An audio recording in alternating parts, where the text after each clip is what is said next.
Bryant, the suspect. He had a ticket for the event, the governor's ball party. He was arrested and charged with felony grand theft. Fox News, fair and balanced.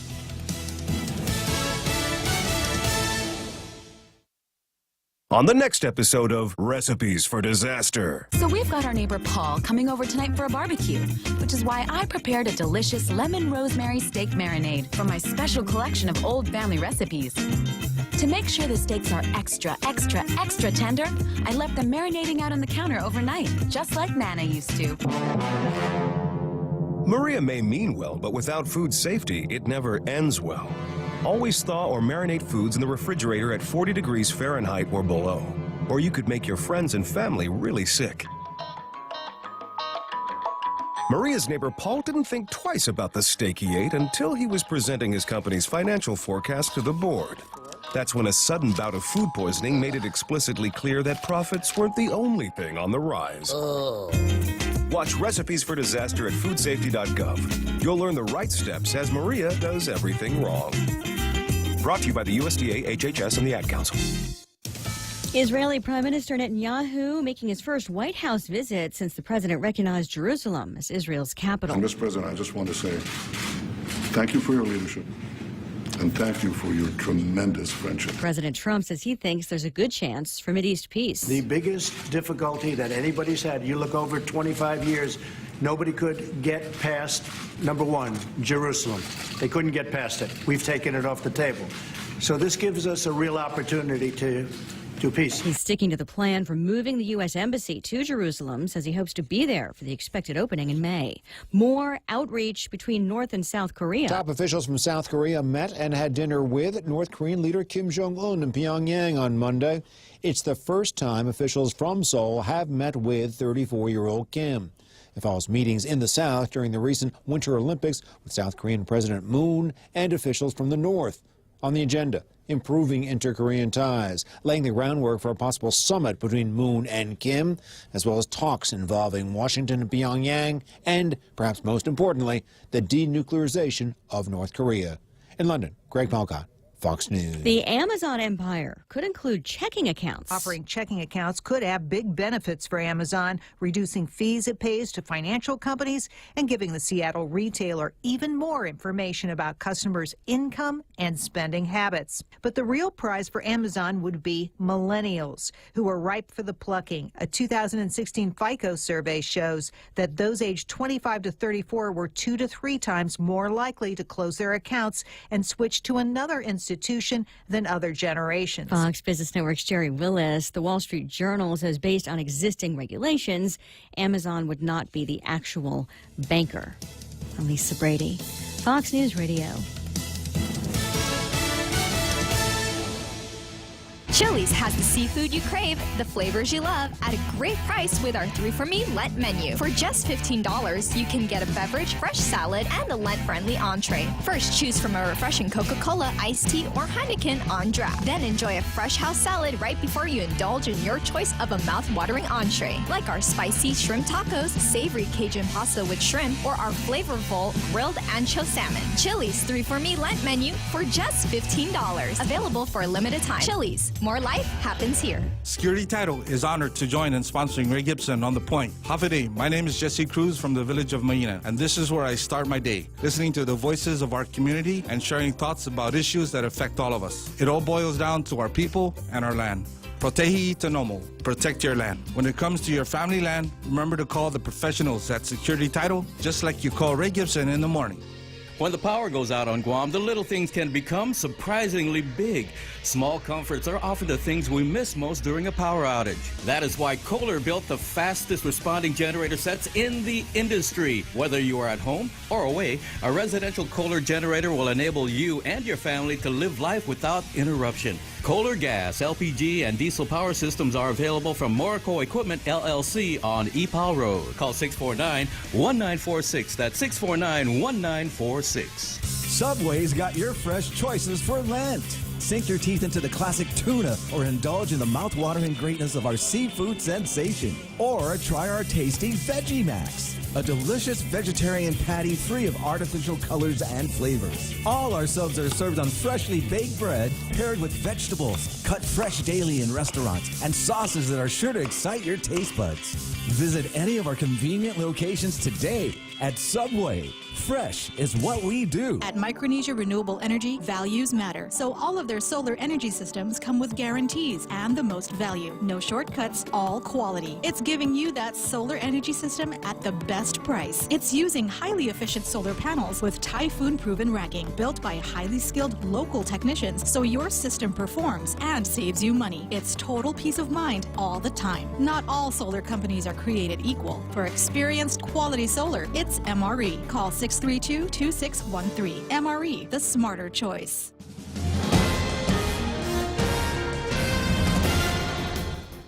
Half a day and good morning, Guam. News time here at The Point is 8 minutes past 6 a.m. this Tuesday morning. I'm Kevin Kerrigan. Here's a look now at some of the top stories from the Guam Daily Post. Governor Eddie Calvo has issued a revised executive order that would affect everyone in the executive branch with an across-the-board 20% pay reduction by implementing a 32-hour work week. The reduced work week was initially slated to take effect today, but the Attorney General ruled last week that the required 3-month notification process must be followed.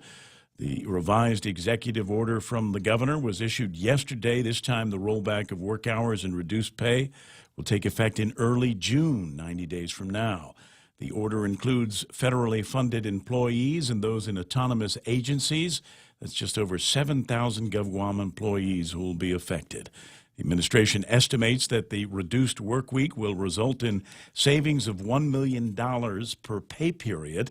In a statement yesterday announcing the 32-hour work week, the administration said it could have been avoided if the legislature had voted on the governor's temporary increase in the business privilege tax that was first introduced back on February 14th. Senator Talina Nelson, who chairs the legislature's Committee on Public Safety, has introduced a measure that would, for the first time, impose a charge for the fire and emergency services now provided for free by the Guam Fire Department. The measure would also raise the fees for fire inspections and other code enforcement services. Bill 251 is based on an updated fee schedule presented to the legislature in May of last year by Fire Chief Joey San Nicolas, which he proposed to generate revenue for the Guam Fire Department separate and apart from GFD's general fund appropriation. Currently, there is no charge imposed by the fire department when it responds to a structure fire or a motor vehicle accident. Under the new fees recommended by the fire department, there would be a charge of $279 for GFD's response to a structure fire if it was determined that negligence was the cause. That is. The cost for a false or repetitive false alarm would be $450. If approved, Nelson told the Guam Daily Post that the new fee schedules would take effect immediately and allow GFD to start raising revenue right away. The senator met yesterday with Assistant Fire Chiefs Darren Burrier and Michael Unkenko to discuss the bill. She told the Post that both Burrier and Unkenko reaffirmed their support of the recommended fees. More news after this.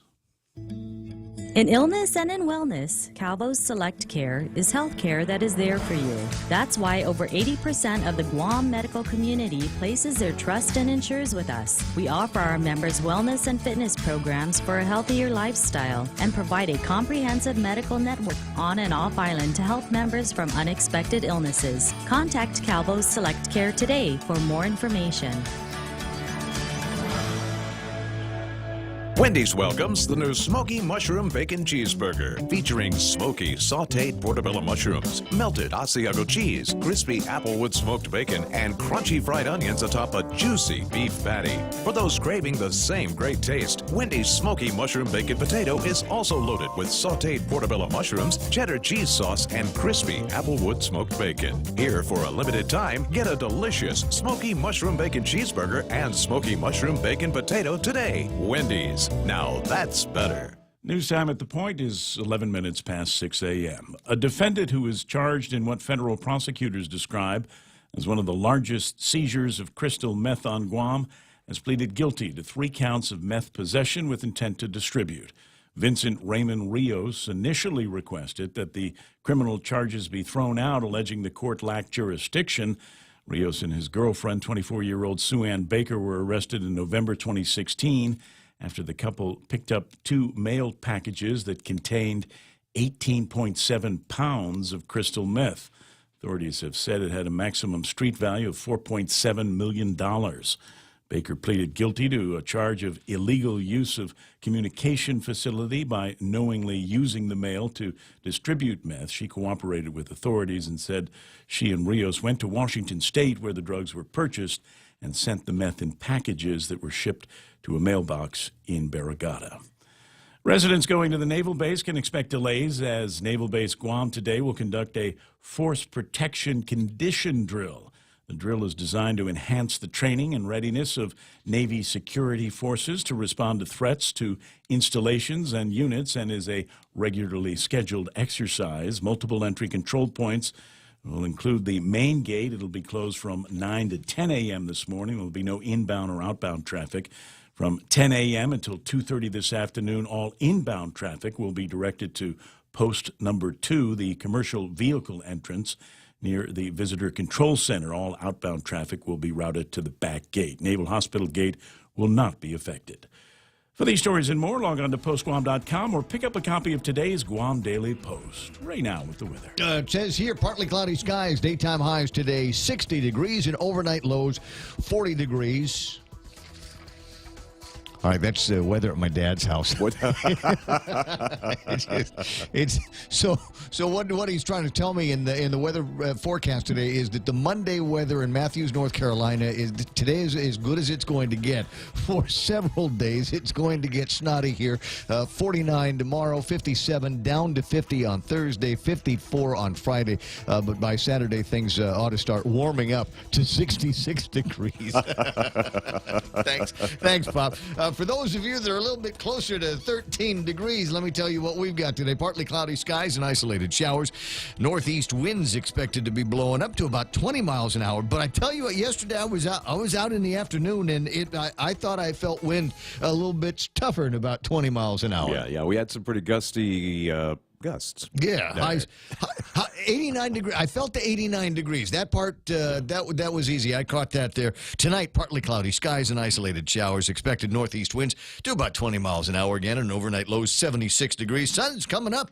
6:34 this morning. Sun will set tonight at 6:30. Now, as far as the fire weather watch, according to research conducted by Michael Knight early this morning, the fire weather watch has been canceled, but conditions remain very dry. So continue to exercise caution with your open burning and your cigarettes out of the window of the car and all of that stuff. That's news and weather together here on The Point. Relax, enjoy, and be greeted by the spectacular view of Hagåtña Bay when you visit The Point at the Sheraton Laguna Guam. Gaze into the beautiful sunset as you unwind to the music of Philip Garcia and Natasha on Wednesdays, Mama Shar and Nina on Thursdays, Philip Garcia and Louise Munia on Fridays, and Jack Larimer on Saturdays. Open daily from 8 a.m. to 11 p.m. Happy hour from 5 to 8 p.m. with all cocktail drinks for $7. Receive a discount when you present your SPG card. Call Peter Yaban at 646-2222 for reservations at The Point at the Sheraton Laguna Guam Resort. Good call. Portions of the program brought to you by King's Restaurant, serving Guam's favorites to families for over 40 years. King's Restaurant, always open,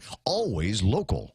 Kinetico water treatment customers don't keep coming back. They're satisfied the first time. That's right. Kinetico non-electric water treatment systems take care of your water problems, and you won't need to keep calling us for repairs. Join the list of satisfied Kinetico customers who purchased their non-electric water systems years ago and are still enjoying clean, conditioned water without any hassles from timers or circuit boards. American Water Tech. Smarter water, better water.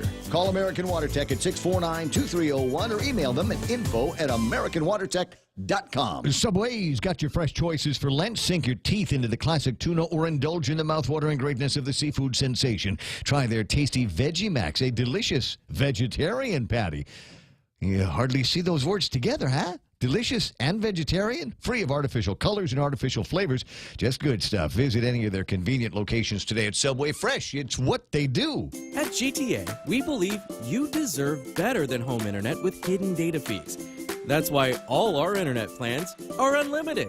Because streaming your favorite shows while cooking dinner shouldn't cause indigestion when the internet bill comes. So the choice is yours. Bill's shock with the other guys, or a life unlimited with GTA.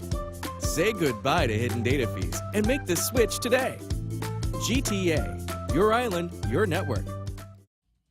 Oh, wait, I just read the thing. It says BTYB. What's that stand for? Oh, brought to you by First Hawaiian Bank. It all starts with yes. For more than 40 years, we've managed our island's most precious resource, your health. Take Care's benefit plans allow members access to more than 120 medical providers, 40 dental providers, and 18 pharmacies in the region. Take Care's health plans ensure members in Palau, Saipan, and Guam receive the care they deserve. Our programs and wellness classes have proven results for our valued members, and our commitment to your health never been stronger. Take Care, our island, your health plan.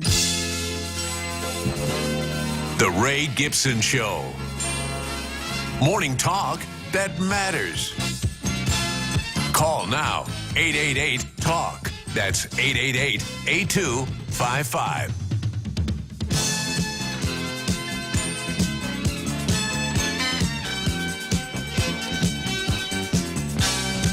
How we doing? Is it groovy this morning? Is it a nice groovy Tuesday morning finally? Did we get around to doing that? Back to work for everybody today. After yesterday's holiday. So we were here yesterday. There was actual morning show being broadcast. Miss a minute, miss a lot. You can go find yesterday's broadcast on YouTube or video on demand on the Points page on Facebook. And we talked to a number of really, really awesome people yesterday, and there might even be some of that conversation where we resurrect bits and pieces of that. But we got a whole new morning here, and a whole bunch of other new things that are on top of us. Now, the legislature was not in session yesterday, right? And so that kept me up all night last night thinking, what the heck are we going to talk about? The legislature's not in session. We don't have a flurry of email press releases going back and forth. We had enough over the weekend. Yeah, everybody kind of caught their breath on that. Predictions on where it's going to be going. It doesn't start until 2 o'clock this afternoon, and between here and there, they're finally, I think, going to have the time. I mean, unless the governor calls another, surprise session, they should have the time to get to work on the GRTA oversight that was supposed to take place last week. This morning, yeah, that's scheduled for this morning. Yeah, and so it's always been interesting to me. I don't know what it is. I remember early on in the whole mass transit conversation that you remember e-bus. It was called e-bus. Old-timers will remember this. What happened was, this is 82, 83 or something like that, and we got a whole bunch of these buses from Hawaii. And the bus system in Hawaii is called the bus, very generic term. Right. And so we got a bunch of these buses, and the marketing guys thought it would be great if we called it e-bus. And the campaign was, winners ride the bus. And as you... E-bus. Winners ride e-bus. And, you get the flurry, all the politicians, all the big shots, movers, shakers, Rotary Club presidents, all of that. They all had their, 10 or 15 minutes to ride the bus, get a picture taken, and that got, splashed all over the marketing, and then never got on the bus again. that was the long and short of it. And that began our long and troubled history with the Guam. It used to be the Guam Mass Transit Authority. Now it's the GRTA, Guam Regional Transit Authority, because if you change the name, things get better.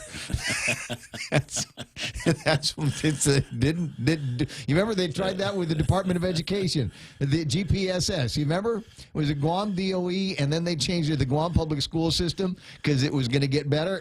And then when it didn't, they went back to GTOE. Guam Department of Mental Health.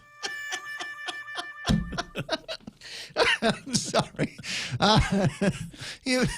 I've used the quote, well, I'm sorry, I'm having a good time. Listen, when I die, I want to come back as me again and do this show. I want to be able to come back and do the program. Anyway, let me start. I probably jumped into things a little bit too quick, but that's okay. That's the nature, right? 888-8255 is the phone number here. Hey, by the way, for today, the alert sirens are going to sound at 3, right? It's first Tuesday of the month. They changed it.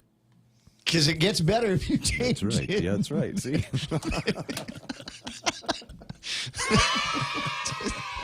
Oh, no, he's got the happy sound effect button working again. I loaded up a whole bunch Did of them you? yesterday. What else do we have? I sure did. We've got new sound effect. This is program's not entertaining enough. We need to put in Ain't some... nobody got time for that.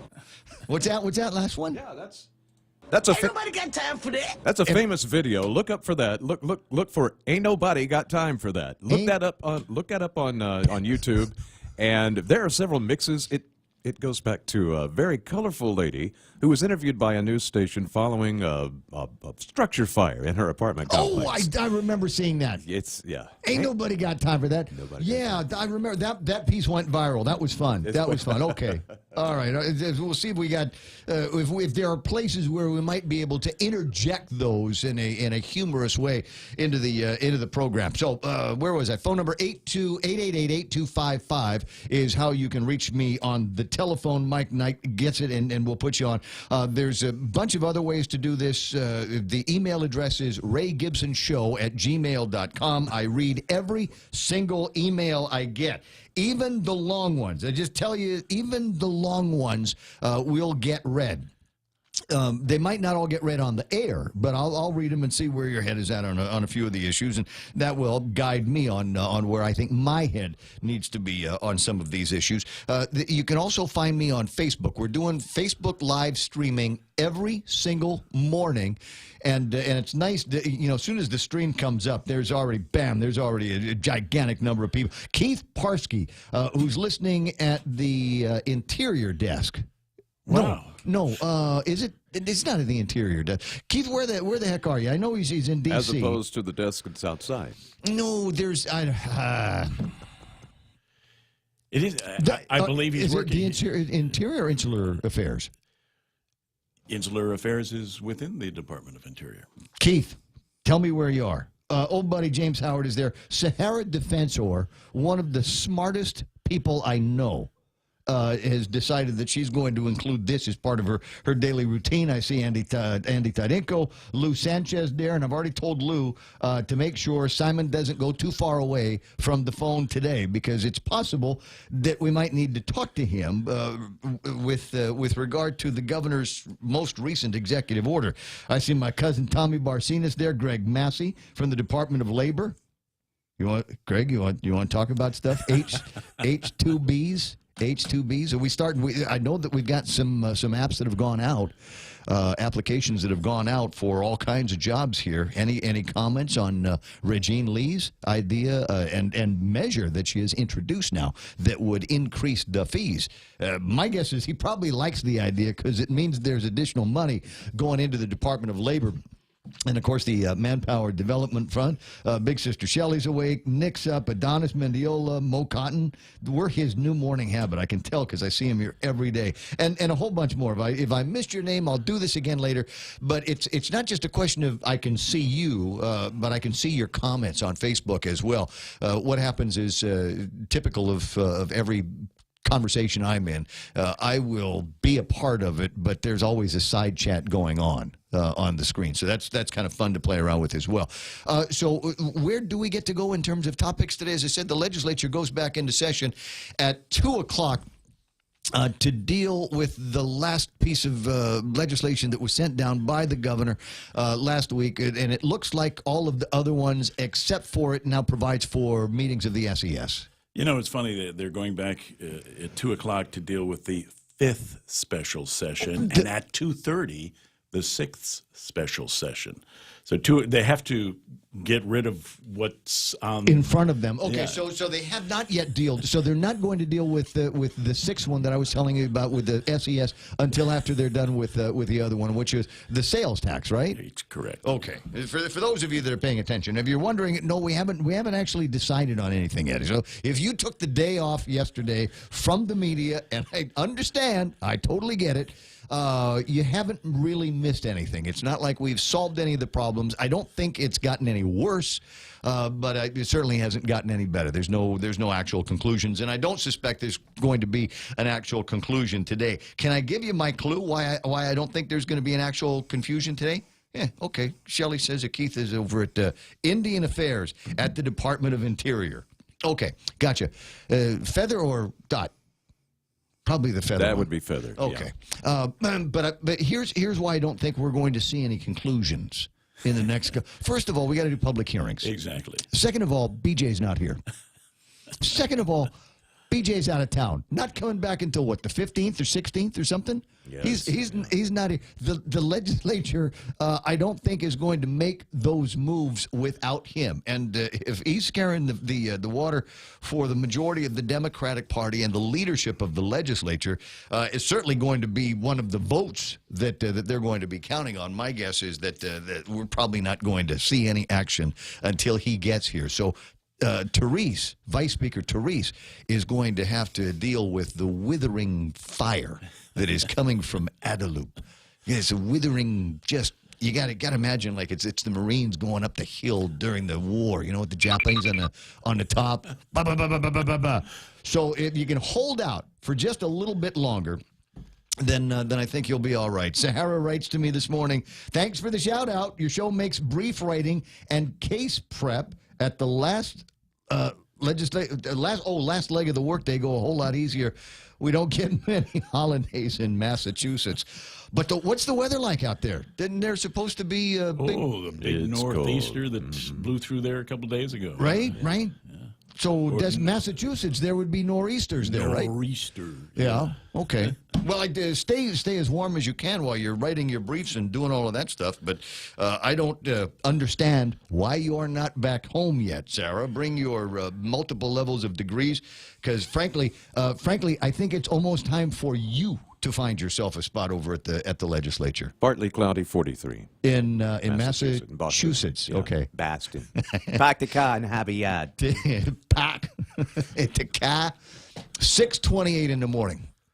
And there are a few other things out there. As I said, there's some new legislation. You might have heard Kevin talking about it in the newscast to implement updated fees and charges assessed by the Guam Fire Department. First question that we'll ask Senator Telena Cruz Nelson when we get her on the line is, does this need to go through the AAA process? Do we need to have somebody go through the long and interminable AAA process for something like this, or can we go ahead and do it based on simple legislation? Because it seems to me there has always been places in the government of Guam that say, yeah, it'd be a good idea if we could kick up the fees, but we have to go through that AAA deal.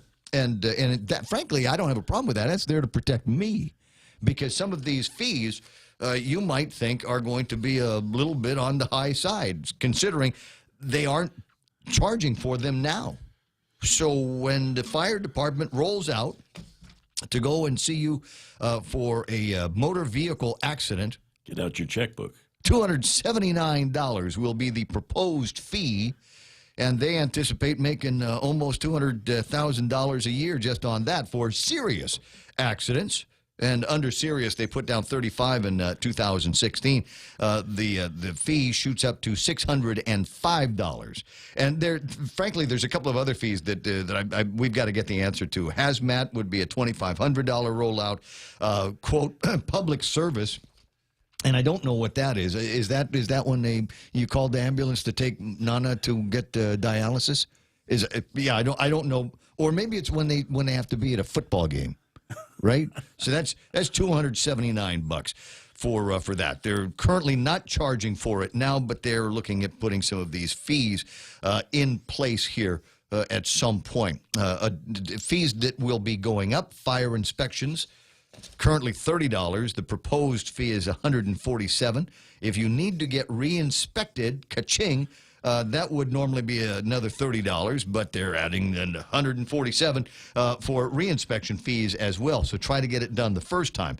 If you want to get your plans looked at, about $221 now. Its proposed rate will be almost $400. The permit itself will be almost $400. Other investigations at $275. Certification $25. Self-inspection. That's interesting. To do a self-inspection, it costs you $147. You have to charge yourself. See, this is why I don't run the police department, the fire department. I can't make sense of the charges, number one, and I can't make sense of the overtime with all of the conversation at the legislature that they've had about closing the fire department here. It got them to asking about, well, just explain this overtime situation to me a little bit more. $165,000 a month in overtime. Yeah, they're on 24-hour. Well, yeah, but you don't just automatically start accruing that, right? So they've got it factored. So it's 106 straight hours. You get overtime when you're sleeping. They're not at home. I don't have a problem with that. But it's just you start thinking about, and I've had guys try to explain this to me.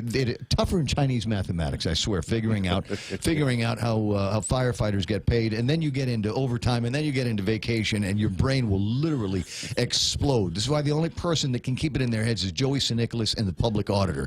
And between them, I still don't see where we're eliminating any overtime by shutting down the fire departments and otherwise putting guys in there. It's still going to be a factor as we move through the conversation. Anyway, 6:31, plenty more conversation to come. 888-8255 is the telephone number right now. It's time for another look at headlines from the Guam Daily Post. Here's their lead guy, Kevin Kerrigan. Half a day and good morning, Guam. News time at the point is 32 minutes past 6 a.m. In the headlines from the Guam Daily Post this morning, a 32-hour work week is back on the table. Governor Calvo issuing a revised executive order yesterday that conforms with the required 90-day notice period. It'll affect all 7,000-plus executive branch employees, including federally funded employees and those in autonomous agencies. It takes effect in early June, about 3 months from now. The administration estimates that the reduced work week will result in a savings of $1 million per pay period. In a statement announcing the rollback in work hours, the administration said it could have been avoided if the legislature had voted on the governor's temporary increase in the business privilege tax that was first introduced on February 14th. Lawmakers scheduled to go back into special session this afternoon to continue discussions on the governor's bill that calls for that temporary increase in the BPT. The governor's office has said passage of the revenue-raising measure could have prevented those closures of the Agana precinct and the PD and Estumbo fire stations, which shut down on Sunday. Senator Dennis Rodriguez, meanwhile, sent a letter to the governor and his colleagues seeking the governor's assistance to support his amendment that seeks to have banks pay taxes upon gross revenue and insurance companies pay their fair share as well, he said. Rodriguez has proffered the amendment over the weekend during the special session, but it failed. Session scheduled to resume at 2 this afternoon.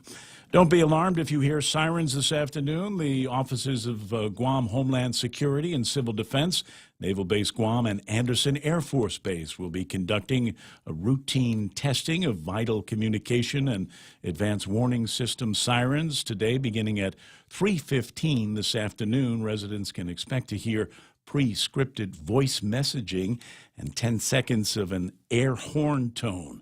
The all-hazard alert warning system will be tested at 15 locations around the island. The bases will test the giant voice system as well. For these stories and more, log on to postguam.com or pick up a copy of today's Guam Daily Post. Thanks, Kevin. iConnect time is 6:34. Connect longer for less with iConnect's push-to-talk mobile and internet plans. Triple J says yes. Zero down? Yes. 1.9% financing? Yes. Easy trade-in? Yes. No payments for 90 days? Yes. We'll have you saying yes, too, to these amazing deals. Like our big boy truck, the Ford F-150 at only $217 per paycheck. Or the top safety pick Mazda CX-5 Sport at only $194 per paycheck. Or turn heads in the Mazda 3 Sport or the sleek and sophisticated Kia Soul. Both for only $129 per paycheck. Visit us online at triplejguam.com. Some conditions apply. See dealer for details. Triple J, customers first. Right now, traffic, it's a real-time look at what is happening on your roadways, and looking over the map, looking over the gizmo, not seeing anything that is very, very surprising here this morning. If you were moving through the intersection in Chalampago trying to make your way to Route 10, you might see a little bit of slowing down, but only around that intersection. Once you get into the Milao area, should be, as they say, smooth going. Looking at Route 8 from Route 8, 16, and 10, that intersection open right now, but as you go a little bit further south, you might see some snags and a little bit of additional traffic because there is school again today. What am I looking at? A Marine Corps Drive. Something in front of the Paseo Stadium. Looks like just a line of traffic there. Nothing major. I don't see any 5Ks or accidents that we need to let you know about. Into and through Tumon, we're beginning to see traffic pick up this morning, and around the Guam Regional Medical City, as usual, about this time of day, starting to get a little bit bloated. It's 6:35 in the morning. That's traffic on the Post. Point. For more than 40 years, we've managed our island's most precious resource, your health. Take Care's benefit plans allow members access to more than 120 medical providers, 40 dental providers, and 18 pharmacies in the region. Take Care's health plans ensure members in Palau, Saipan, and Guam receive the care they deserve. Our programs and wellness classes have proven results for our valued members, and our commitment to your health never been stronger. Take Care, our island, your health plan. Family Finance has been serving the people of Guam since 1959, and they'll continue to be there for you in the years to come. Whether you're looking to get a personal loan for that summer vacation or paying off those long overdue bills, Family Finance has got you covered. Apply for a personal loan from $1,000 up to $3,500 by calling Family Finance in Hagåtña at 475-4545, Upper Tuon 647-5626, or in Dededo 633-4473. Family Finance has been serving the people of Guam since 1959.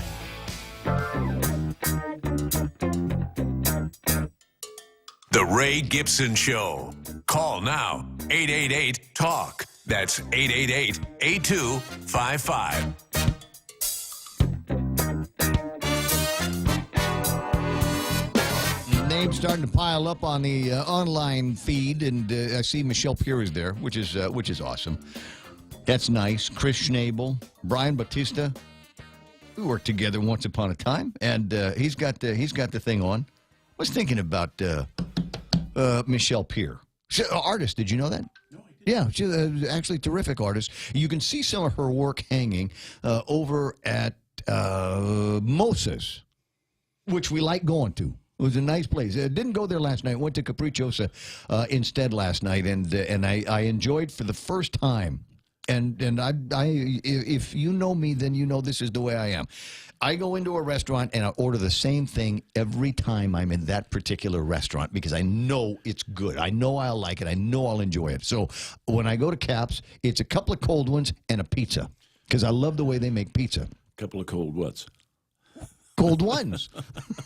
Couple of cold ones when I go there. But last night I thought, okay, I'm going to try something different. So they have this thing. It's a clam chowder that they give you in a bowl made of bread. Oh, sounds great. Yeah. I've never had one before. I thought, because it looks like you got to eat it fast because the soup will go through the bread. But it doesn't. It doesn't. I guess it doesn't work like that. And you can take your time and you eat it, and it was very, very enjoyable. And eat the bowl too, right? I think that's the idea, but that's a whole lot of extra carbs there. But so anyway, I posted the picture of it on Facebook, and that's been nice. It's been getting a lot of comments. But Carl Pangilinan wrote in, and I thought this was kind of interesting. Just as an aside, before we get into any of the heavy stuff, is. He is, like many of us, in the course of his lifetime, eaten a ton of Kelliguen, chicken Kelliguen, but has never made any himself. Never been a part of that process to make chicken Kelliguen. Now, Centino writes in, "You're dead to me," but I just thought it was interesting. But how many of these things that you pass by every single day, and you go, I wonder what it would be like to make something like. Now, I've made chicken Kelliguen in my life. In fact, I remember once I made it as part of a preparation for a fiesta, which meant that we needed to make about 30 pounds of chicken Kelliguen. And if you get called into the kitchen for that particular task, sole piece of advice I can give you on that is make sure that you get the sharp knife. Get the sharp knife, because if you get the dull knife, it will just be a passion all its own. It's just sorry, that was in my head, and if it's in my head, I got to get it out. Same as you. 888-8255. If you want to get something that is in your head out of your head, find me on Facebook, and some of you actually have the WhatsApp, and might be able to get in that way. So a question that I'd gotten on the WhatsApp, but I thought it was interesting. We'll try to get an answer at some point. Is where the heck in all of this conversation is Ray Tenorio? With everything that is going on, I'm not seeing him over at the legislature. Sometimes I see, Ray and I referred to in the press releases that come out of Adelup. But still, in all, it's been a little bit since I've talked to him about this. So Ramon, it might be worth chiming in at some point this morning. We took a look at the governor's paperwork, his executive order that went out, and there's a first page of whereases and whatevers. But we got to get to the now therefores. And number one, furlough and layoff procedures to begin. They're going to start going through the rules and implementing what they've got to do. And if they're lucky, they might be able to get it done by June. Personally, I think this crisis will be over by then, or we'll find some kind of a solution that hopefully will prevent any of this. Across the board application. This is the interesting part. The executive order shall apply regardless of the funding source, which means even the federal employees who would normally be insulated from this thing will not. It will apply to all government of Guam departments, bureaus, or agencies, including autonomous and semi-autonomous agencies and other instrumentalities. So I thought the guy that I need to talk to about this, because now it looks like it is going to affect some of the folks that are responsible to him and that he is responsible to, is Simon Sanchez from the Consolidated Commission on Utilities. Good morning, Si. Buenos, Ray. How you doing? Amused. Can you hear it in my voice? It's just amusing days. Well, I mean, you've had many amusing days. I chuckled when you said, "Where's Ray Tenorio?" My assumption is he's right next to Lou Leon Guerrero and Carl Gutierrez, quietly watching other people try to solve this problem. The old Tony Impinko, big talk, big mistake, little talk, little mistake, no talk, no mistake. Hold on. Write that down, people. You need to write that down. That is a pearl of wisdom. It's like if it aim small, miss small. Aim big, miss big. Correct, and when Governor Eddy and I were first elected to the 25th Guam legislature, we were the new kids on the block. We were the high vote getters, and that's the first thing he taught us. He said, "Boys, big talk, little talk, no talk. Learn that, and look how long his career lasted." Yeah, the beloved speaker, beloved speaker. But, having said that, I mean, we joke about it. Having said that, we all volunteer to be elected to an office so we can talk and act. And now what we're watching, which you're being bemused, amused, and sometimes outraged at, is how our elected leaders are trying to figure this stuff out. I just keep hearkening back to all the bad habits we've had for many, many years that we all said we woulda, coulda, shoulda have really combined with this typhoon tax cut. And now it's said, look, we've got to get our house in order, and they'll be back at it today. We'll see how that goes. I know, in fact, my Lou asked me, "Hey, the governor's executive order, does this apply to the utilities?" And I'm not a lawyer, but I've been on the CCU from the beginning. And the way I've always understood the law is that the creation of the CCU meant that the governor and the legislature delegated, well, I guess the governor at the time was Governor Carl, and he was overridden. So the legislature decided that we're going to delegate powers to this new elected body called the CCU to run GPA and GWA. And ever since then, we have been independent. When a governor declares a holiday that's not a normal holiday for us, we act like the court and the legislature, where we have to make a separate decision. We're not bound by that decision to take a holiday. Now, I think of all the holidays that have been impromptu over the years, there's been a couple where we said, no, we're not going to do it. Especially when they only give you 24-hour notice, where they say, hey, tomorrow's a holiday. Right. Wait a minute. Customer service is going to be open, and oftentimes we keep customer service open. We may go to a skeleton crew, but you're not going to have a 32-hour generator.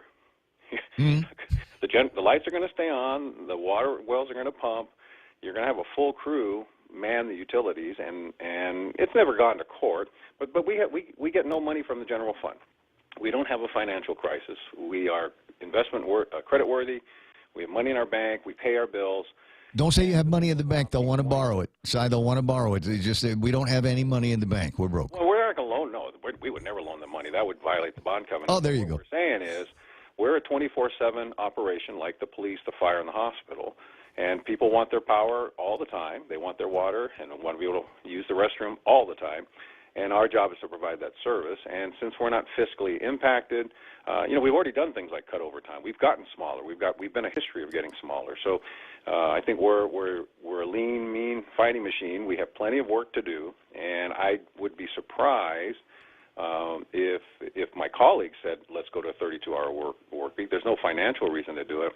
And I hope we don't get into a legal battle where the governor starts suing the CCU and we have to defend ourselves as to whether he can order us to do that. I think they've got enough fish to fry, including people like us. We're not broken, so don't touch us. We're definitely a no talk, no mistake part of the government. We're not the problem, we don't have the challenges that the general fund has, and our ratepayers require 24/7 service. So I believe the law is on our side, that the power to run the utility has been delegated by law. They'd have to change the law, which, again, with all the things they're working on, you want to do that too? Okay, I guess you could. But even if you order this 32-hour work week, how does it help the general fund? Can't think of anything. I can't think of anything. So is this the polite way of saying thanks but no thanks? Does there need to be something a little bit more formal which outlines the independent and autonomous nature of the utilities? I would say this is our polite way of throwing it out there. And I'm just one of 5 members. I suspect my colleagues share this perspective, but I'm only one of 5 members. But I would say historically we have run that as an independent entity. We're elected separately. We're not beholden to the governor or the legislature for our funding. We are beholden to the voters. And the powers that we have been given were given to us by the governor and the legislature through law. And unless you change the law, we intend to run the utility as we must, and in light of the fact that we're not funded by the general fund, and we're not going to give the government any break on their power bill. We don't give Mrs. Cruz a break on her power bill just because she has financial challenges. I can't see the nexus of how the general fund and the utilities even connect. Yeah. Other than the general fund funds the general government that has to pay their power and water bills just like everybody else. I would hope that they'll look at that response from you, and I don't want to make any assumptions. You're right about the colleagues that you share on the commission, but I'm hoping that they look at that and say, yeah, Simon's got a point there, and maybe we ought to withdraw this part of it. I would hope that they don't get into a scrap here or further muddy the waters by getting the autonomous agencies in a scrap with the line agencies, and getting into an us-them situation. Yeah, there are some autonomous agencies that are funded by the general fund in part, like the University of Guam. Yeah. The courts are autonomous, but they get their money from the general fund. But as I understand it, the judges have to meet and say, hey, we'll cut our budget. I don't think the governor or the legislature can go into the court and have Justice Merriman order her to go left, go right, cut these people, cut those people. I think they make those calls based on whether their budget is being reduced from the general fund. Mm-hmm. Exactly how they reduce it is up to them. I think that was part of the fight between the two San Nicolai the other day, Senator San Nicolas and Hugh San Nicolas, where they got into, are you telling me how to run my agency? My budget is cut. I'm choosing it this way. Now, there's a valid argument about is that the best way to do it? But at some point, if you want to be in the executive branch, then you got to run for governor or be a director. If you want to be in the policy-making branch, you get to set policy, but know the limits of where your policy stops and where execution begins. And that's what the two branches are. They often disagree about it, but there is a demarcation as to where one responsibility ends and the other begins. But I want to pick up with my friend Senator Bob Klitsky, who sometimes chides me on trying to be too balanced and trying to look at the revenue side without looking at the cost side. And I think, it surprised me that when we all say public health, public safety, and education are our first priorities, that the first thing we cut were spending on public safety and the fire department.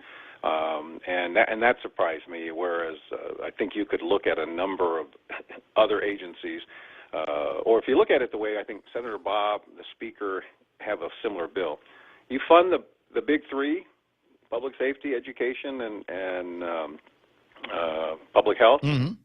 And after that, if there's no money left, then you make some decisions. But the first things that you shouldn't be sacrificing, I think, are the big three.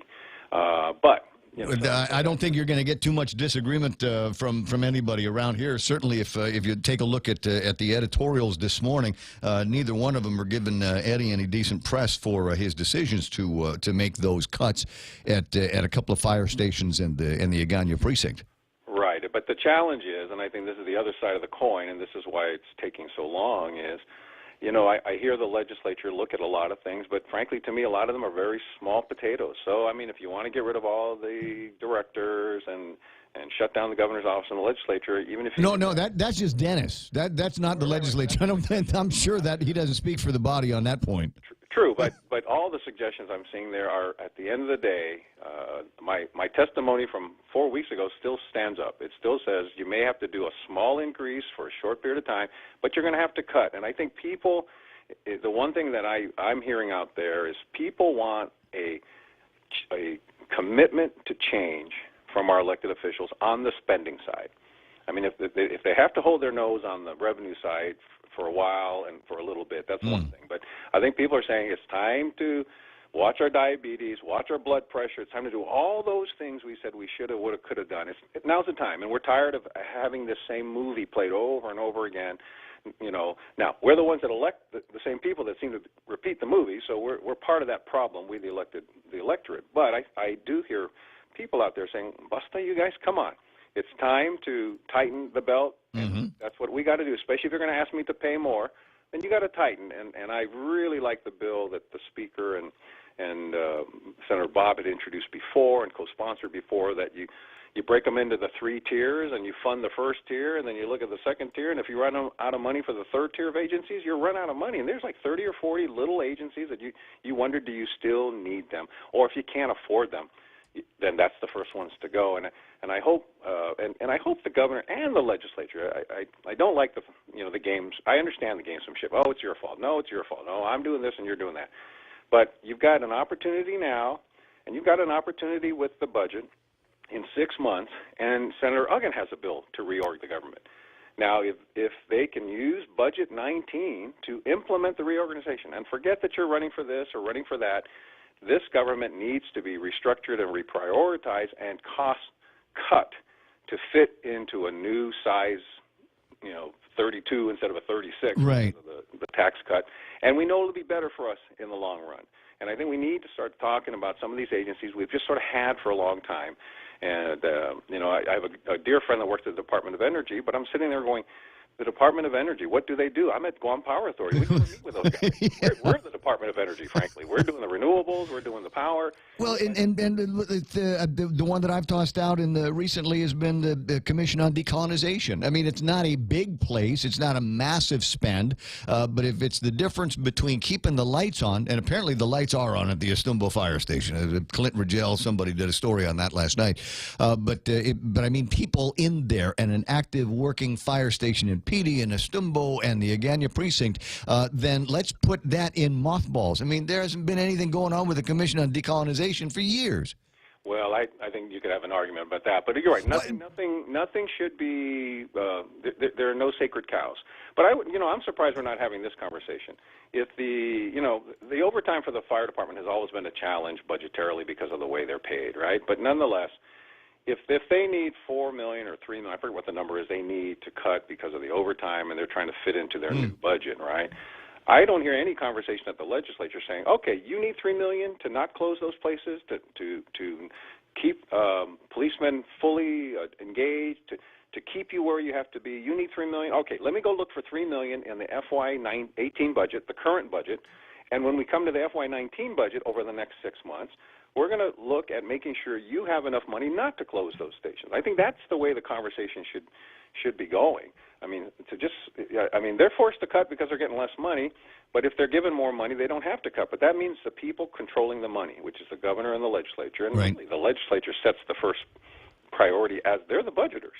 There's nothing stopping them from going into 2018 and saying, you know what, we need to cut the budget.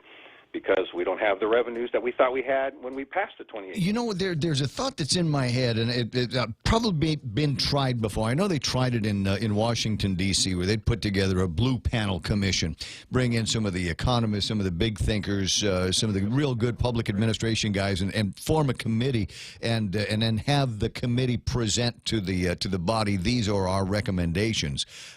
Something along the lines of a Consolidated Commission on Utilities for exactly that kind of thing, reorganization. Because as I said, I'm not sure if these 16 or 17 people that we've got running things right now are capable of that kind of tectonic shift. Well, I would say it this way. The Blue Panel Committee is the 17 people. We've elected them to this job. They volunteered for this job, and they need to do their job. And it does mean controlling spending when the spending isn't there, the revenues aren't there. And it does involve, making intelligent decisions that you don't hurt the economy or other things. But to me, they're being derelict. And I say that with all love and respect, because I've been there, and I know it's not easy. But that's what that 17 people need to do. They've called in. Les Carlson's got a small house now at the legislature. They're there all the time. Yeah. I've been to the special economic sessions. They say the same things over and over again. They know what they need to do. But it doesn't matter if the Blue Ribbon Committee doesn't take the advice, or if the Blue Ribbon Committee makes suggestions and the decision makers don't take their suggestions, then you got kind of what we got. We've been talking about delinking. We've been talking about sales versus sales tax. Mm-hmm. And I was glad to hear Senator Atta, Senator St. Augustine mentioned the amnesty. Lee Weber threw it out there.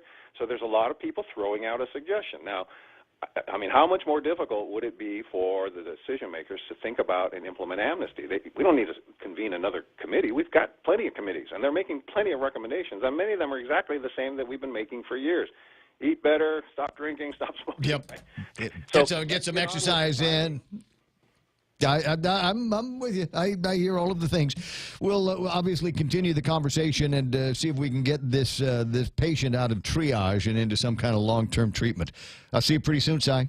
Okay, just hopefully they cut off the right organs and not the wrong ones. You be careful, otherwise somebody's Joe Camacho online this morning says the hospital needs a CCU type board because as you were talking about just sitting in SES meetings and it's the same things over and over and over again, and we got a cash issue here, we've got a debt issue there, we've got a looming deficit here. It's the same thing over and over, but nothing seems to be done about it to correct the situation. Same thing with Guam Memorial Hospital. We've trotted subsidy for the hospital rate until you can get a focused, dedicated subsidy for the hospital, whatever that is. Doesn't matter who's running it. You've got to plug that hole. That's one piece of the puzzle. And think about the $67 million. It doesn't even include money for the hospital yet. Nope. So they got their work cut out, but they got to get on with it. And it's I'm not a big believer. On the job training, you're in the middle of it. Get on it. That's how we all learned. The people that you volunteered, you're in there full time. I'm with Bob. It's time to go part time so people like Bob and me and other citizens, even Ray Gibson, could say, I don't have to leave my job to contribute. Right now, you have to leave your current job, and that limits the expertise that could help you. CCU is a perfect example. We've had Frank Shimazu was on the board. Yeah. Private citizens, former elected officials. We've got a nice mix of people, but they don't have to give up their whole life to serve, and I think we've really lost that at the legislature. I would love to keep talking about it, and maybe one of these days we'll get through that, but I don't know that today is going to be that day. Si, I got to break away. The news is coming up. It could save some money, though. Absolutely. Absolutely. I see you pretty soon. Sometimes, for me, it's not a question of saving money. It's just a lack of the occasions, as Sister would say, of sin or mischief, if you will. So that's the line there from at least one guy in the Consolidated Commission on Utilities says, thanks very much, Gov, but I don't think that can apply to autonomous agencies like the kind we have at GPA and GWA. We'll chase that around a little bit more in the coming hours of the program. 7 a.m. on KUSG Hagutnya. We are The Point.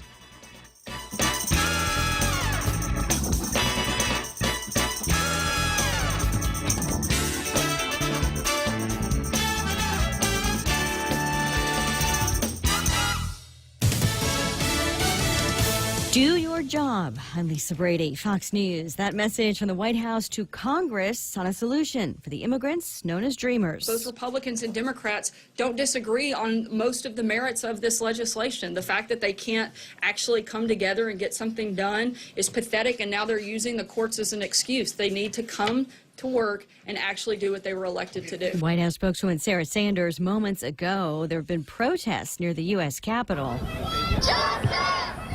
as a legal fight continues over the president's right to undo what President Obama created. Today was the deadline for the DACA program to end, but judges have extended it. Democrats wanted a standalone DACA solution, and they blamed the president for the stalemate as he pushes for broader immigration reform. But the president tweeting moments ago he's ready to make a deal and that Democrats just don't care.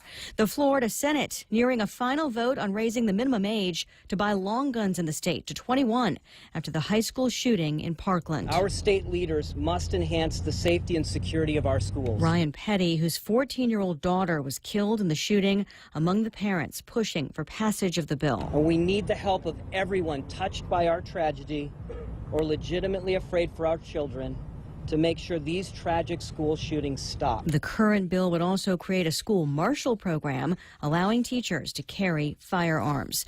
Big gains on Wall Street. The Dow up 336 points at the closing bell, rebounding from last week's anxiety over trade issues. President Trump saying today he does not think a trade war will happen over his plan for tariffs on steel and aluminum, even as House Speaker Paul Ryan warns again it could jeopardize the economy's recent gains. The Dow finishing back over 24,800. Fox News, fair and balanced. My name is Dale Pazinski. I'm 19 years old, and this is how I live united. I've always been kind of a computer geek, and I found a way to use those skills to help the homeless in my community. For people facing hard times, computer skills and a basic resume are so important. It may seem like a small thing, but it makes a huge difference in people's lives. So with United Way, I created a program where I work with the homeless. Together, we go through their whole job history, write a resume, and then save it on their very own USB drive. We provide workbooks and training certificates. I even budgeted for cupcakes so we can celebrate as a class when one of our people gets a job. That's huge. When somebody says, "Hey man, that job that you helped me apply for, I got it." That's what Living United feels like to me. My name is Dale Pazinski. I help people achieve financial independence. So I don't just wear the shirt, I live it. Give, advocate, volunteer, Live United. Go to liveunited.org. Brought to you by United Way and the Ad Council. Stocks aren't the only thing soaring today. Oil prices up more than 2%. That despite the fact that the International Energy Agency says by the year 2023, the U.S. will be the world's largest producer of oil.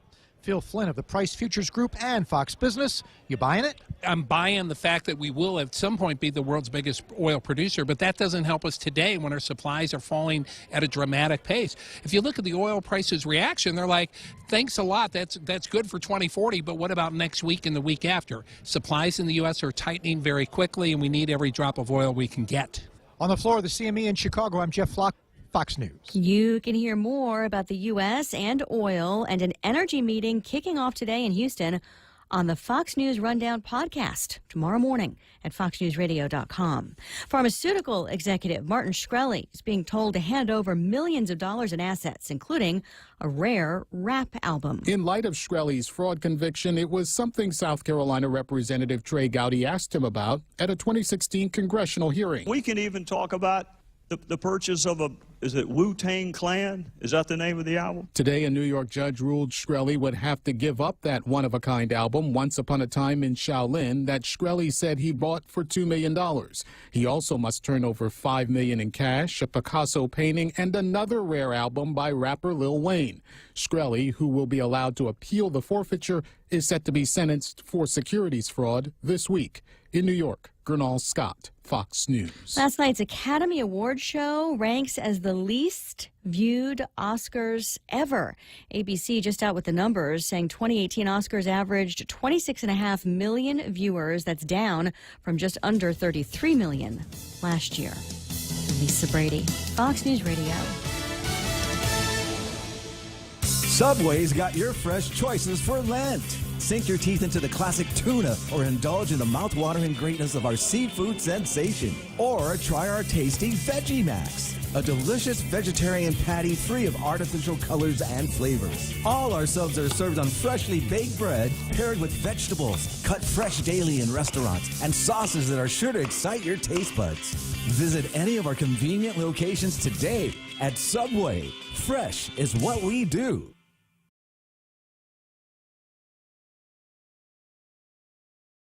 The unexpected instances that we did not really need. Now you can count on us to stay well, Papa to live well, Papa to stay well, making sure you stay well. Oh, I'll lift you up when times are low. I'll see how far we'll go, and stay well. Stay Well Insurance. See how far we'll go. Your place for Lent is at KFC. At KFC, you can be so good every day with the largest variety of seafood on Guam. Choose from our popcorn shrimp, fish fillet breaded shrimp, seafood salad and twister, the wasabi fish deluxe, or try the all-new shrimp and crab calagoon and twisters. And of course, we can't forget your favorite KFC's one and only original recipe chicken. This season, there's only one place for all your Lent favorites. KFC, it's finger licking good.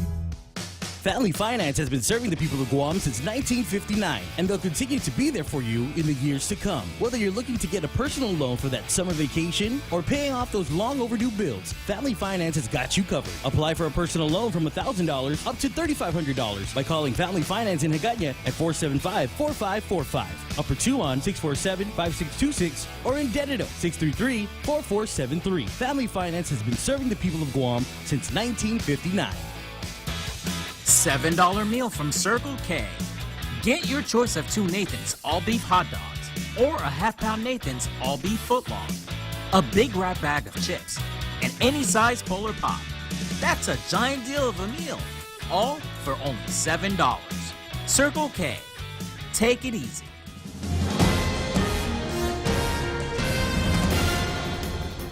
Half a day and good morning, Guam. News time here at The Point is 7 minutes past 7 a.m. this Tuesday morning. I'm Kevin Kerrigan. Here's a look now at some of the top stories from the Guam Daily Post. The 32-hour work week is back on the table. Governor Eddie Calvo issuing a revised executive order yesterday that would affect everyone in the executive branch with an across-the-board rollback of work hours that'll mean a 20% reduction in pay. The reduced work week was initially slated to take effect today, but the Attorney General ruled last week that the required 3-month notification process must be followed.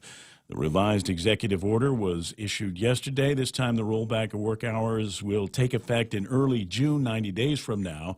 It'll affect just over 7,000 GovGuam employees. The administration estimates that the 32-hour work week will result in a savings of $1 million per pay period. In a statement announcing the rollback of work hours yesterday, the administration said it could have been avoided if the legislature had voted on the governor's temporary increase in the business privilege tax that was first introduced on February 14th. Guam Federation of Teachers is criticizing the administration's decision to close 2 fire stations and the Hagåtña Police Precinct on Sunday. Union Representative Robert Koss says the governor owes us an explanation why public safety was the first place where cuts were made when other non-essential functions were a more logical first step to cut. The administration had said other agencies are facing budget cuts now, but Koss countered that those cuts are not apparent. Koss believes public employees should not bear the burden alone when the entire island benefited from the Trump tax cuts, he said. More news after this. For more than 40 years, we've managed our island's most precious resource, your health. Take Care's benefit plans allow members access to more than 120 medical providers, 40 dental providers, and 18 pharmacies in the region. Take Care's health plans ensure members in Palau, Saipan, and Guam receive the care they deserve. Our programs and wellness classes have proven results for our valued members, and our commitment to your health never been stronger. Take Care. Our island, your health plan. Wendy's welcomes the new Smoky Mushroom Bacon Cheeseburger, featuring smoky sautéed portobello mushrooms, melted Asiago cheese, crispy applewood smoked bacon, and crunchy fried onions atop a juicy beef patty. For those craving the same great taste, Wendy's Smoky Mushroom Bacon Potato is also loaded with sautéed portobello mushrooms, cheddar cheese sauce, and crispy applewood smoked bacon. Here, for a limited time, get a delicious Smoky Mushroom Bacon Cheeseburger and Smoky Mushroom Bacon Potato today. Wendy's. Now that's better. News time at the point, 11 minutes past 7 a.m. A defendant accused in one of the largest seizures of crystal meth on Guam has pleaded guilty to 3 counts of meth possession with intent to distribute. Vincent Raymond Rios initially sought to have the criminal charges against him thrown out, alleging the court lacked jurisdiction. Rios and his girlfriend, 24-year-old Sue Ann Baker, were arrested in November 2016 after the couple picked up 2 mail packages that contained 18.7 pounds of crystal meth. Authorities have said it had a maximum street value of over $4 million. Baker pleaded guilty and cooperated with the prosecutions. She said that she and Rios went to Washington State, where the drugs were purchased, and sent the meth in packages that were shipped back to Guam in a mailbox to the post office in Barrigada. Residents going to Naval Base Guam today can expect delays. Naval Base Guam will be conducting a force protection condition drill today. The drill is designed to enhance the training and readiness of Navy security personnel to respond to threats to installations and units. It's a regularly scheduled exercise. Multiple entry control points include the main gate will be closed from 9 a.m. to 10 this morning. There will be no inbound or outbound traffic there from 10 a.m. until 2:30. All inbound traffic will be directed to post number 2, the commercial vehicle entrance near the Visitor Control Center. All outbound traffic will be routed to the back gate. Naval Hospital Gate will not be affected by today's exercise.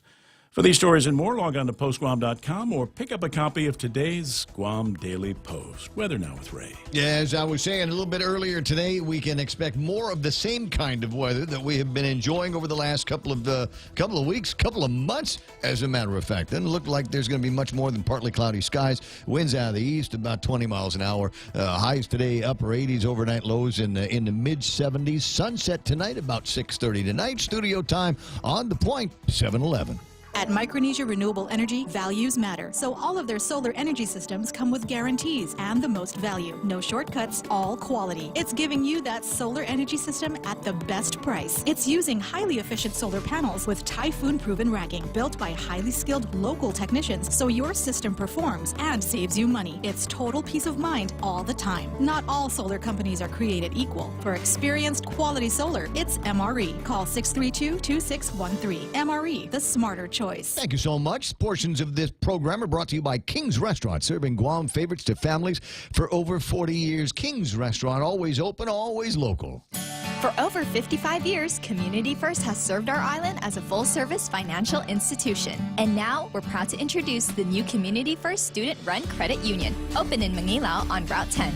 Guam's first student-run financial institution, which means it's operated by college students like us, ready to serve all our members, existing and new. We're just down the road from UOG and GCC.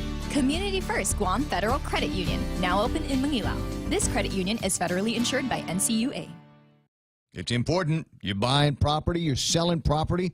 It's vital that you have somebody to help you through that process, even if you've done it a dozen times. It's always nice to get second opinion from folks that have been doing this for a long time. And that's why when I am involved in a real estate transaction, I reach out to Security Title. At GTA, we believe you deserve better than home internet with hidden data fees. That's why all our internet plans are unlimited, because streaming your favorite shows while cooking dinner shouldn't cause indigestion when the internet bill comes. So the choice is yours. Bill shock with the other guys, or a life unlimited with GTA. Say goodbye to hidden data fees and make the switch today. GTA, your island, your network. News to fill your mind. Talk to get it out. The Ray Gibson Show.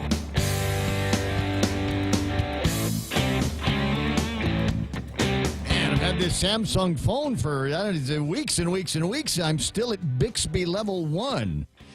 It's not my preferred assistant. I'm more of a okay Google kind of guy. I like saying okay Google on the radio. That makes everybody's phone go. Well, it's certainly woke up my phone. So that's the way that I'm sorry. It's just one of those things that popped up on the phone while I was doing something else. That's the problem with this technology. It's just too darn distracting. What I was really looking for was where the numbers are ending up in the West Texas and Tappas side. You heard the lady in the Fox News talking about the up and down today in the markets. What have we got? The Dow Jones Industrial Average lost how many points last week? Well, they all came back this week. 336 points green to close 1.37% higher than it did Friday last on the mainland. NASDAQ at 733. Sorry, 73.30. Let me make sure I get the right number of digits in there. They're up by 72 points.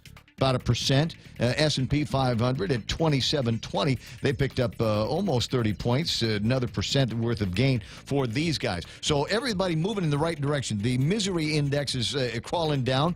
It's funny. I'm looking at the treasuries. Those numbers are in the green as well. Small green, but hey, green is good.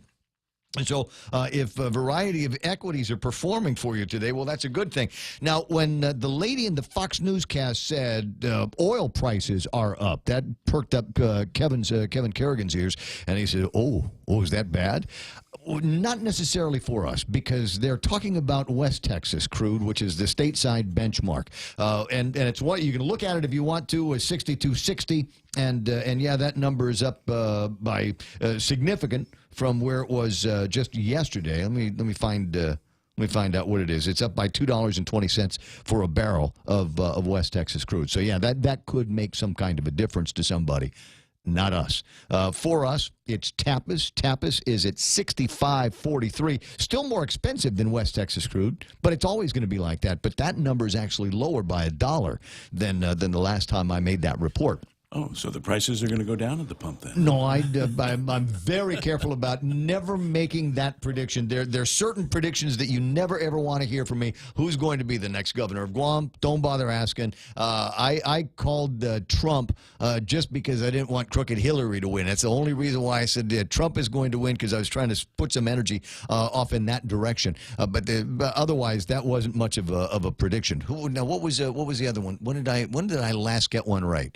Never is when I last got one right. So when it comes to predictions on where the prices of gasoline are going to go, that's only off by $1 for a barrel of the stuff. I think if we are going to see some significant reductions in the price of gasoline that you and I are paying at the pump, I think we have to see more significant walking backwards, a couple of dollars, $3 or $4, $5 for a barrel of the stuff before there's anything that's going to change at the pump level for us. So that's what happened in the market. 7:17 in the morning, and about time for, what do you want me to do? I didn't recognize that hand signal. That is Extra Point. That's what I thought it was going to be. All right, so it's time for Jerry Roberts and his daily radio column called The Extra Point. It was a horrible political blunder, and it seemingly buried a promising national career. Yet, it didn't turn out that way. I'm Jerry Roberts, and coming next, the art and science of reinventing yourself on The Extra Point.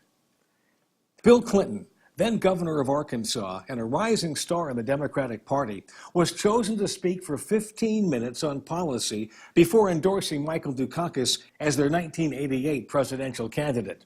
Instead, he spoke for 33 minutes and was actually booed. It was a bad moment. Clinton's first chance on the national stage was a disaster. The commentary and jokes in the aftermath made it seem that he had torpedoed his budding political career. Yet, 4 years later, Bill Clinton took the oath as 42nd President of the United States. How did he go from ridicule to the White House? With a couple of late-night talk show appearances and being able to laugh at himself. A week later, he appeared on NBC's The Tonight Show, where careers were routinely made or propelled by a single visit with Johnny Carson. The two men hit it off, and after joking about the speech with Carson, Clinton played the saxophone with the band. While it wasn't great by any means, I'm thinking, this guy's got guts, playing with musicians of this quality, and he knew people would think that. It was a huge success. He also appeared on the trendy Arsenio Hall show, again played the sax, and fielded a wide range of questions that made him appear to be knowledgeable, a straight talker, and ready to bring about change. The two appearances put a different face on Clinton's image and campaign, helping him to build momentum that would lead to victory. The science of Clinton's reinvention was understanding that people are basically willing to forgive a mistake if you're upfront about it and come off as a reasonable person. Clinton had all of that covered. The art was how he carried himself, how he laughed at his own shortcomings, and he was always positive, always uplifting. From the object of nonstop jokes to sitting in the Oval Office in 4 years. Now that is reinvention. So what can we learn from this? That an honest mistake, even one made in front of millions on TV, doesn't necessarily lead to total ruination. You can bounce back. People do all the time. They bounce back from failed careers, failed businesses, bad publicity, bad judgment, hard times. If that's where you are, you can do it. That's the extra point. Get out there and make something good happen today. For 93.3, I'm Jerry Roberts. Yeah, I'll tell you what, concept of reinvention, I am all about that.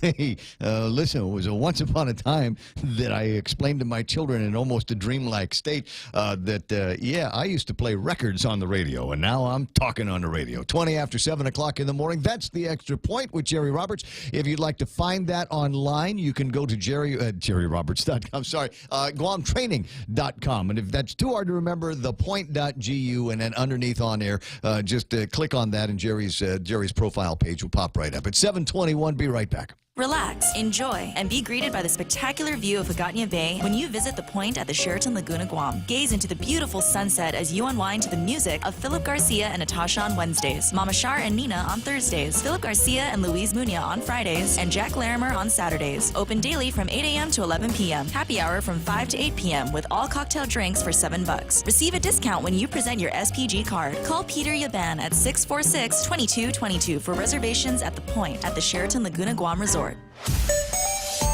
Is it time for another look at traffic? Well, it's 7:21 on the day that everybody is kind of headed back to work and heading back to school. And yeah, we're starting to see traffic start to build up. Route 27. That's the one from Fatima over to about where the McMobile intersection is around there. The Dededo Sports Complex Road. Basically, there's a little bit of traffic through there. Maybe just people trying to get through the drive-through, if you will. Guam Regional Medical City, and that area always beginning to look a little bit busy around this time of day. This is interesting. Over by the, seeing just a small backup over by the new flea market. Is the Tahoe available this morning? Is that why everybody's rolling out there? Yesterday, I got a note from my buddy. He said, "Oh man, traffic smooth sailing all the way from Jigo into town today." I don't think that's going to be the case. Some of the usual spots are beginning to busy up here, as you might imagine. That's what's happening in traffic. No accidents to report or major backups. If you see something, 888-8255. For over 55 years, Community First has served our island as a full-service financial institution. And now, we're proud to introduce the new Community First Student-Run Credit Union, open in Manila on Route 10. Guam's first student-run financial institution, which means it's operated by college students like us, ready to serve all our members, existing and new. We're just down the road from UOG and GCC. Community First Guam Federal Credit Union, now open in Manila. This credit union is federally insured by NCUA.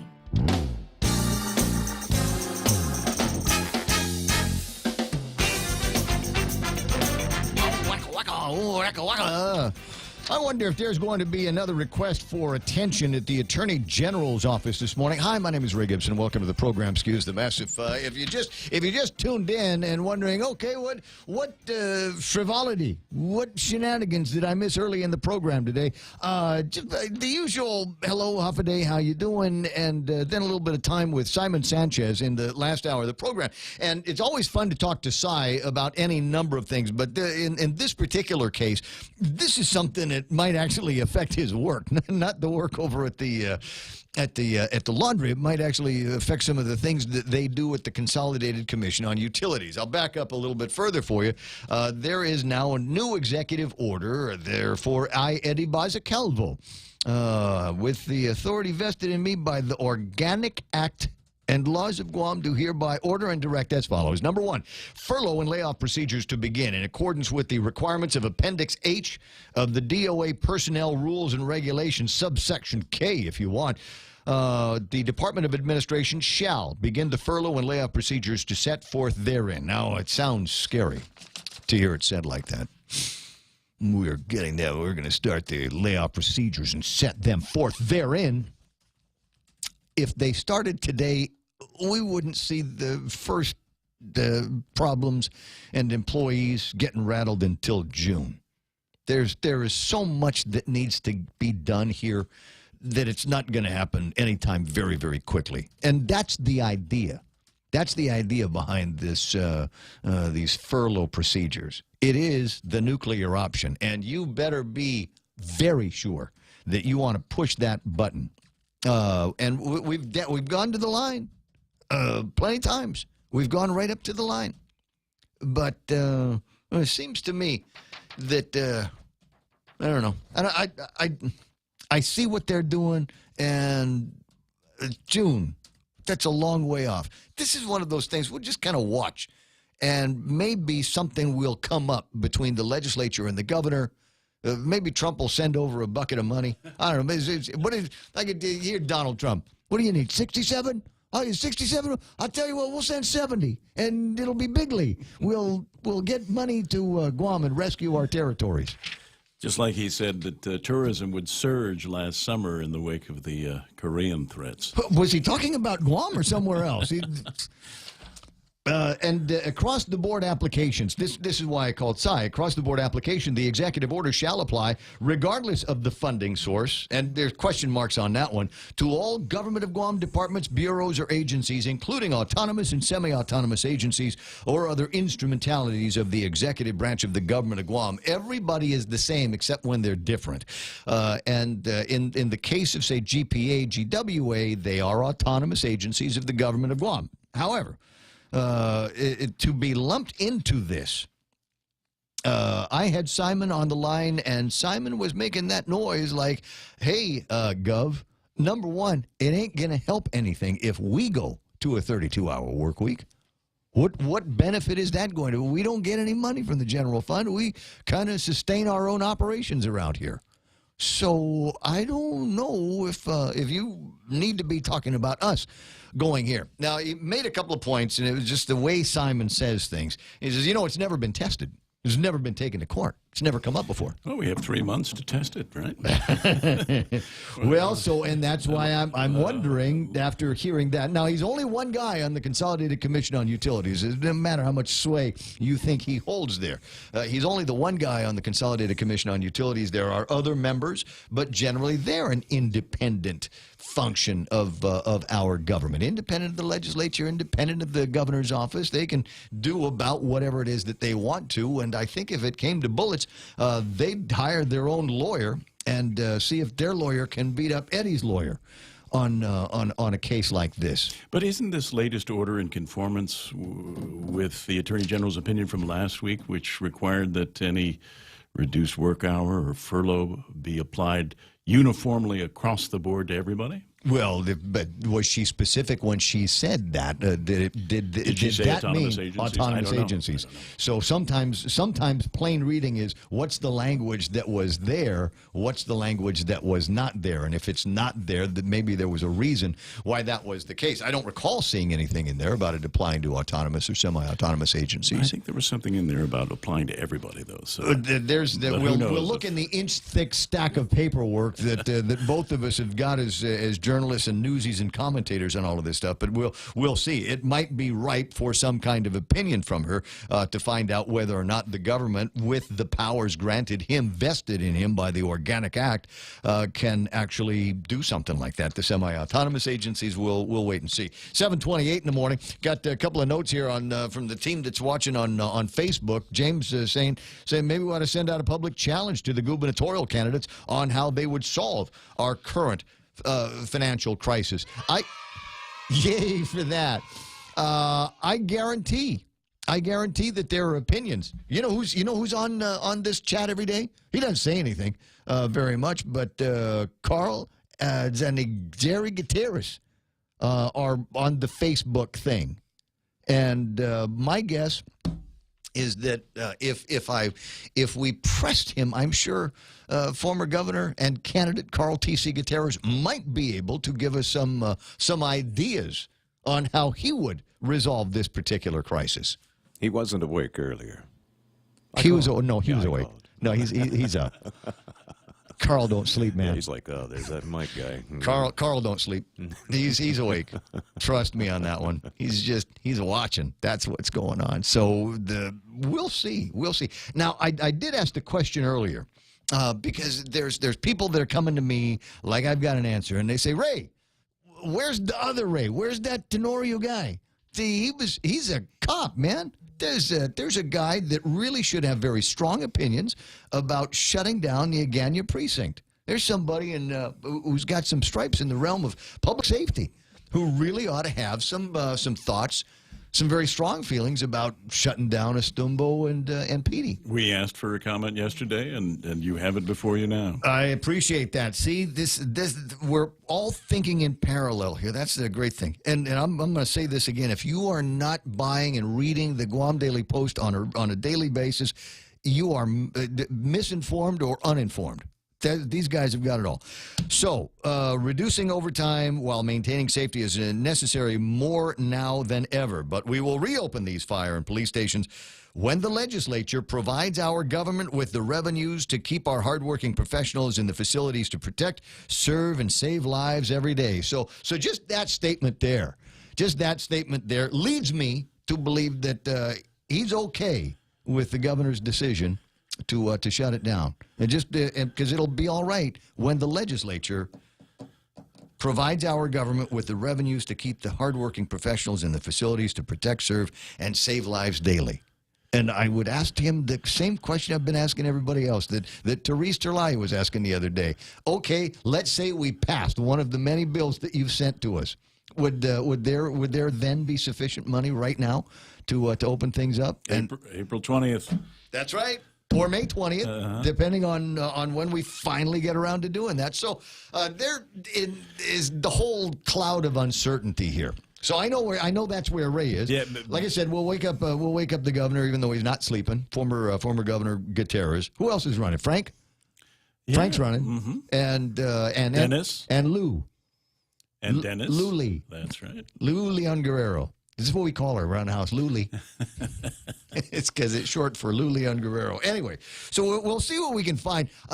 Mike's big dream, his goal, and if I say it, I hesitate to say it because there's so much people like to cockroach my ideas. But our idea here is to have some kind of a debate where we would get these guys in there, and so I don't know. It's all like an all Democrat debate.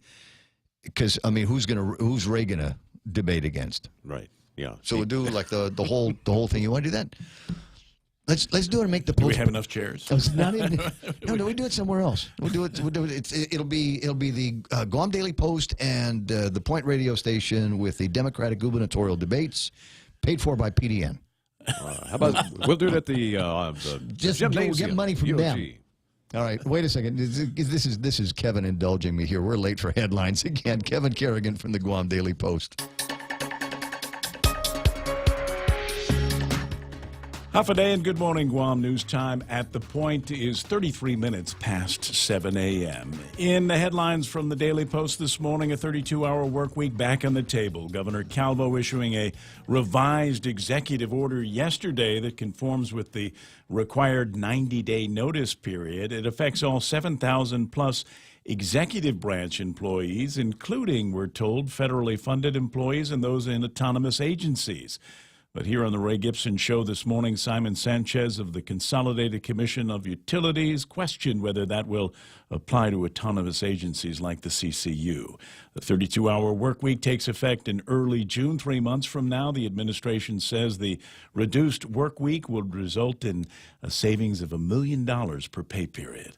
Lawmakers scheduled to return to special session this afternoon to continue discussions on the governor's bill that calls for a temporary increase in the business privilege tax. Adelup says passage of the measure last week could have prevented the closure of the Agana precinct and the PD and Istanbul fire stations, which happened on Sunday.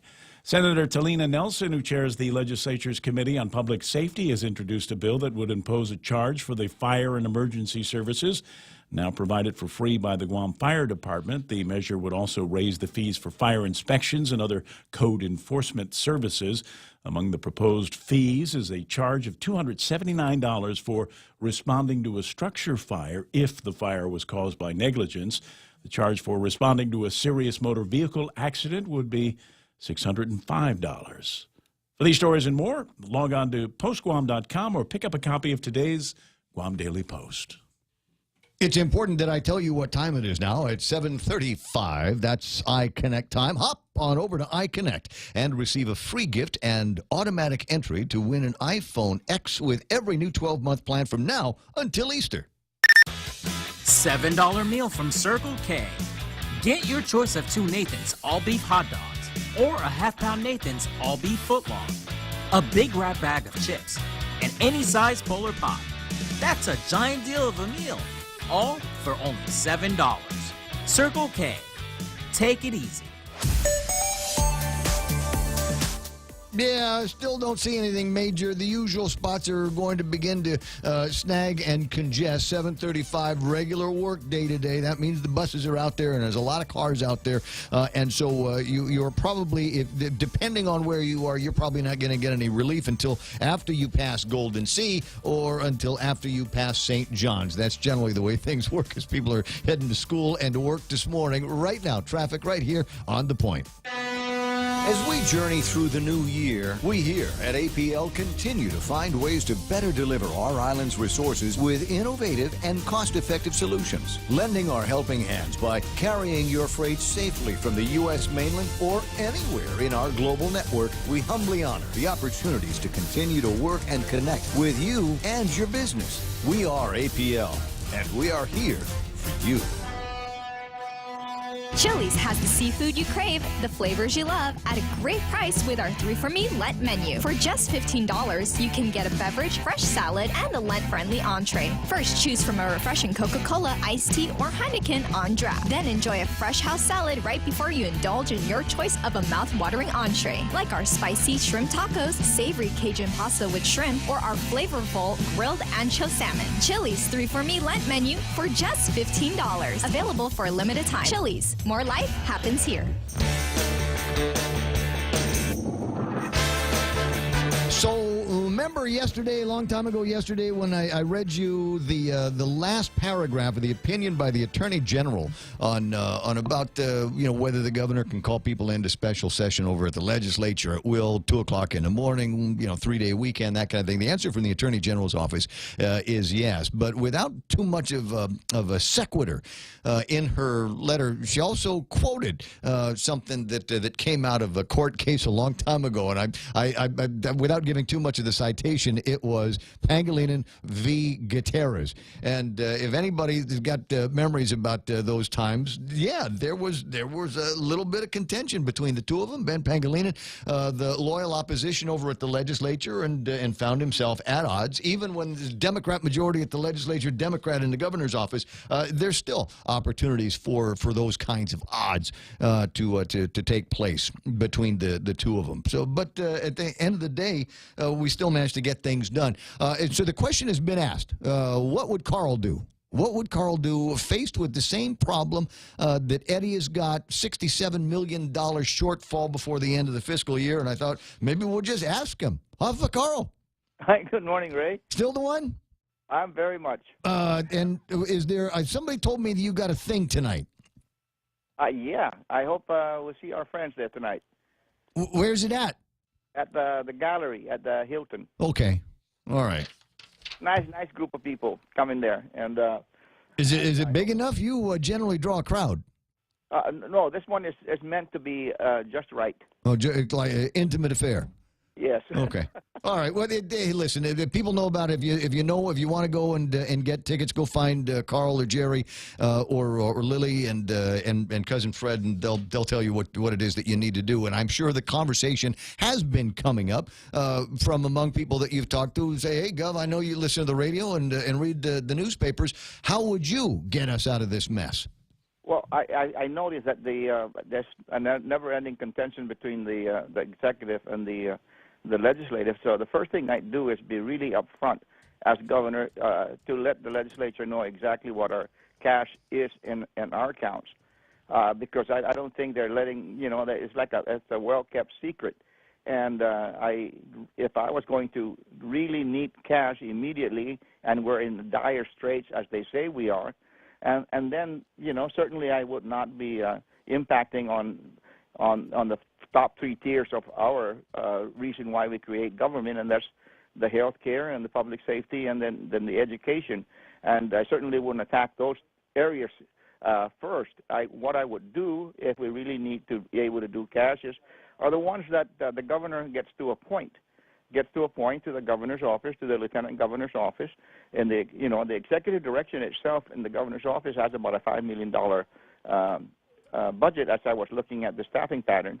And those people there, except maybe for, I'd say 1/3 that can stay back, the others can be easily let go. And you will save immediately $2.5 million from just the executive direction, which is the governor's office, the lieutenant governor as well. And then you go out to the other areas and the deputy directors that you don't need, or even a director. Because if I was going to be governor, I've decided that what I will do is that in the departments, I'll take the senior person in that department and have them report directly to the governor's office with an executive person to oversee maybe 5 departments. So you don't really need the director or deputy director. And that's a lot of money. You save immediately up to maybe $18 million if you deal with that first. These people are not a function of government per se, but let's face it, I did it too. These are positions that were put there for political reasons. And so, would you say that was going to end up to be $15 million? At least 18 million. Oh, 18 million. Okay, so we still got there's another 45 or so million to go. So I see we're digging ourselves out, but we need bigger shovelfuls, don't we? Yes, but I'm talking about the crisis right now where we're having shortfall to make payroll. Now, when we come into the 2019 budget, as I said, what I would do is, as governor, take over the Guam Memorial Hospital as mandated by the executive, by the Organic Act and the laws of Guam, so that I can go in there now to the legislature and have the legislature be a part of the solving of the Guam Memorial Hospital by fully funding through a budgetary process. And as Simon stated earlier, I didn't remember those people saying it, but that's true. It's health, public safety, and then education. And anything below that is secondary to what government was created. It's not the responsibility. So, sorry, Gov. What funding source for GMH? Because I think that's what they've always been at loggerheads over. Is where are we going to find the $30 million in additional revenue that they need on an annual basis, so that they're not constantly in a financial crisis? Let me repeat again, because we will probably need $33 million. And as we go into the legislature, that's the legislature and the governor's function to determine where those funds are all the time through the budget process. So the hospital will be fully funded to include the $33 million shortfall that comes automatically every fiscal year by giving away free services. So right now you have an autonomous agency with board of trustees that really are just there for I don't know what reason anymore. Some of them don't even want to show up for board meetings. They haven't been able to get a quorum together. Because there's really nothing they can do except ask for money. So the best thing to do is to go and put it back into a non-autonomous agency. Well, I know, but I'm still fuzzy on where we're going to find that. I mean, just getting together with the legislature doesn't guarantee that we're going to find them that $33 million. It has to come from someplace. How do we get... That's what I say. You go down the line, as you stated earlier. If it's not within the health, public safety, and education, then there's a pecking order down the line. Oh, I see.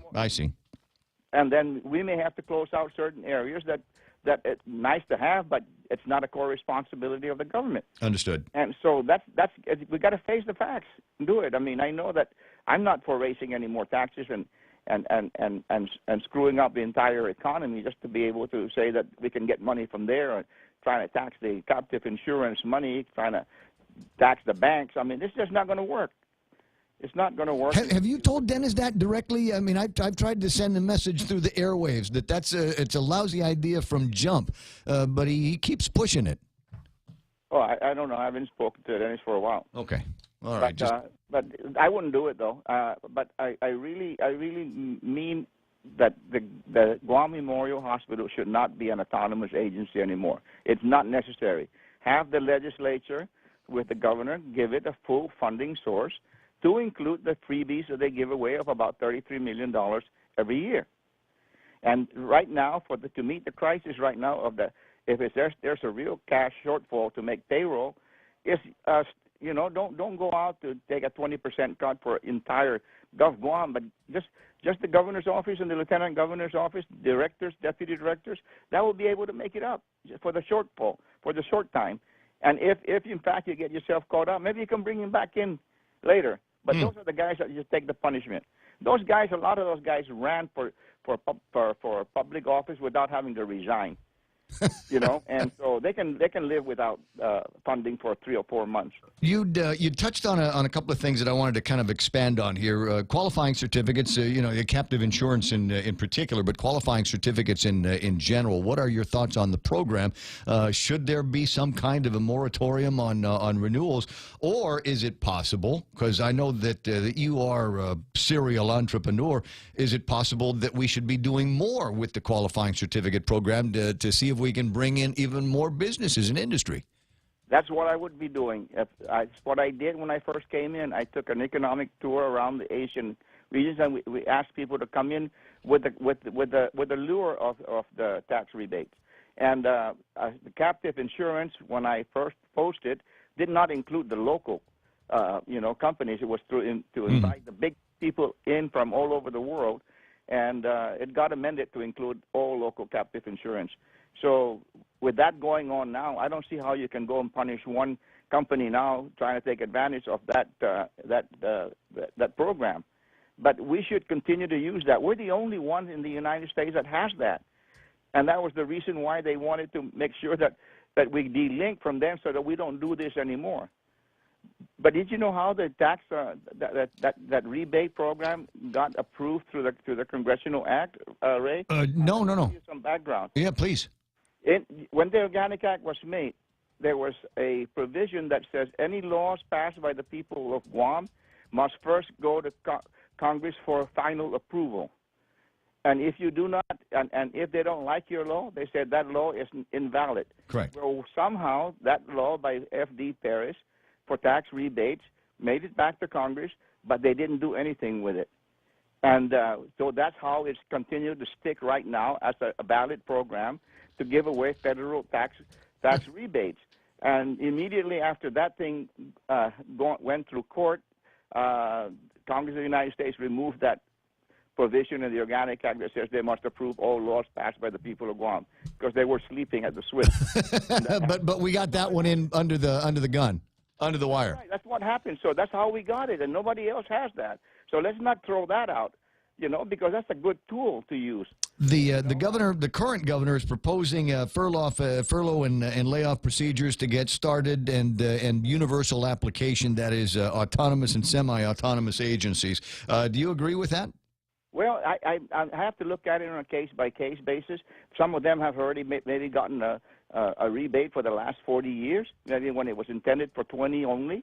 And so we're going to look at it and see whether they are meeting their provisions of the local hires in that company. I mean, a strenuous check of whether they're keeping up with their side of the bargain, because some of them were not keeping up with it. Like they say, supposed to hire 75 people in a hotel that's from the local, and then suddenly they're not there. So there's provisions that they have to keep up to. Okay, and I was switching gears here. I was going to the current governor's executive order that came out. that stipulates that furloughs and layoffs, when they begin, will apply universally to all government of Guam employees in the various departments, bureaus, or agencies, including autonomous and semi-autonomous agencies and executive branch of the government of Guam. Do you agree with that? Do you agree that that can be put on the autonomous agencies? Well, I agree with Simon that I think he's not going to get away with it. But I want one correction. I agree with everything that Simon said, except although he did say that I did not sign the CCU law, and they overrode me, and he mentioned that. But later on, he said that the CCU was created by the governor and the legislature. It was not true. It was just done by the legislature. I see. Well, I'm wondering what's going to happen with this. As I said, I think it would be ripe for at least an opinion from the Attorney General's office to find out whether or not it can be applied universally in this case. Gov, I appreciate your time. Simon's correct. I mean, he's going to have to challenge it, and there's no sense in going into a extended lawsuit. No, not that we can afford anything. Sure. Yeah, but I agree that they should just leave the autonomous agencies. That was the whole purpose of getting them out of the hands of the governor and the legislature, and let them work as an autonomous agency. Gotcha. Well, we'll continue the conversation down the road. I'll see you pretty soon. Thank you. Okay. Very much, all right, Chief. Still the one. Thank you. Former Governor Carl T.C. Gutierrez with us this morning on the program. Just asking a couple of questions. People want to know, is the guy's got experience? He ran the island for 8 years as a governor and spent a lot of time in the legislature, so he can see both sides. Also pretty good about remembering how things were and how they were able to get out of scraps before. As I said, talking with Simon about Consolidated Commission on Utilities oversight over GWA and GPA in terms of them being autonomous agencies and the application of this furlough and layoff procedures. And I thought, let's see if we can get Joanne Brown on the line on this one as well, representing another autonomous agency in the government of Guam, which is the port. Good morning, Joanne. Hi, good morning, Ray. How are you? Good to talk to you in your new show. Yay! Hey, thanks for turning me on to that Duenas guy down there. He's awesome. Yeah, no problem. He's our deputy for admin and finance. So when you raised your question, he was the right person to talk to. No, I appreciate it. He's gonna help me, and I've got people here fast tracking some things. Disclosure: there's an opportunity for me to do some business for Choice Broadcasting with the port, and so I thought, I'm going to call my old friend Joanne. But you went out of town and said, talk to so and so, and that's working out probably even better because I know how busy you are. But first of all, welcome back. Well, it's good to talk to you. Yeah. So, what do you want to talk about this morning? The governor says in his executive order, you've met him, Eddie, you guys work together, said sure that they're going to be putting together the furlough and layoff procedures, and I anticipate that'll all be in place by June or so. And these procedures will affect the government of Guam universally. All government of Guam departments, bureaus, agencies, including autonomous and semi-autonomous agencies or other instrumentalities of the executive branch. That's you. Well, originally, I know the governor's intent was to minimize the impact, and he had, outlined critical services, law enforcement originally, also the hospital, and he was not looking at affecting the autonomous agencies that have their own income source in terms of how we receive our revenue that's not affected by the general fund. But I guess according to the Attorney General's position on this, that it has to be distributed equally, which at the end of the day does not make a lot of sense. And I know that's not the governor's intent. He's trying to minimize this, if not avoid this entirely, by getting the legislature to work collectively with him to address the solution. I mean, the sad reality, Ray, is at the end of the day, it's not something that the government of Guam did. It's not something that the administration or the legislature did to mismanage the government, that we're ending up in this cash crunch. I mean, it's a federal action that has affected us so directly and so immediately that does require immediate action to minimize impact. So I'm very confident in the governor in relaying to us as recently as a few days ago that, it's not his intent to want to do this, because if things move forward as intended with the furlough, it's going to have tremendous impact, not just to the GovGuam worker, but also to the amount of money that's circulating in our economy, because a lot of families all of a sudden, the little extra disposable income they have to go out and have dinner, go shop for things, a lot of that's going to come to a standing halt for quite a substantial number of people in our community, and there's no win there. I hope the legislature really seriously looks at working at a solution to this, because at the end of the day, if this thing moves through, if I were sitting there, I wouldn't want to be looking at running for re-election. I think people, as time goes on, are going to say, hey, the heck with this. We need people in there that are going to make, get in there, roll up their sleeves and make decisions. Because, I've been in sessions where we've been there till the following morning when the sun came up until we could work out a resolution. The longer these issues drag on, the longer people start registering what the implications are going to be to them, the harder it's going to be if this thing moves forward without resolution. No, I don't know that there's any resolution very quickly. There's still some public hearings that need to be held on measures that have already been provided. So we've got, a couple on Thursday, and then there's one on Friday that they've got, and still. The legislature has. Yeah, and the legislature has the authority, because I'm the one who authored, again, the public notice requirement, 5 days and all that. And I appreciate all that, but I think under extenuating circumstances like we're doing now, the legislature could facilitate holding those hearings and getting the feedback.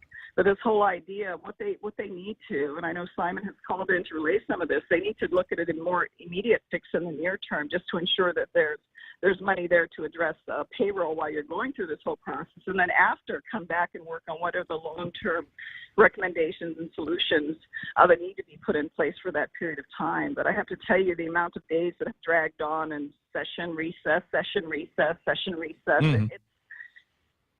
even me as a former retired recovering politician, even I look at that and go, hey, I think, the implications are so significant that there should have been a lot more time and effort invested in that. Well, the argument could be made that we've been living a little bit beyond our means for a long, long time in this town, and we probably should have started thinking about cutting before.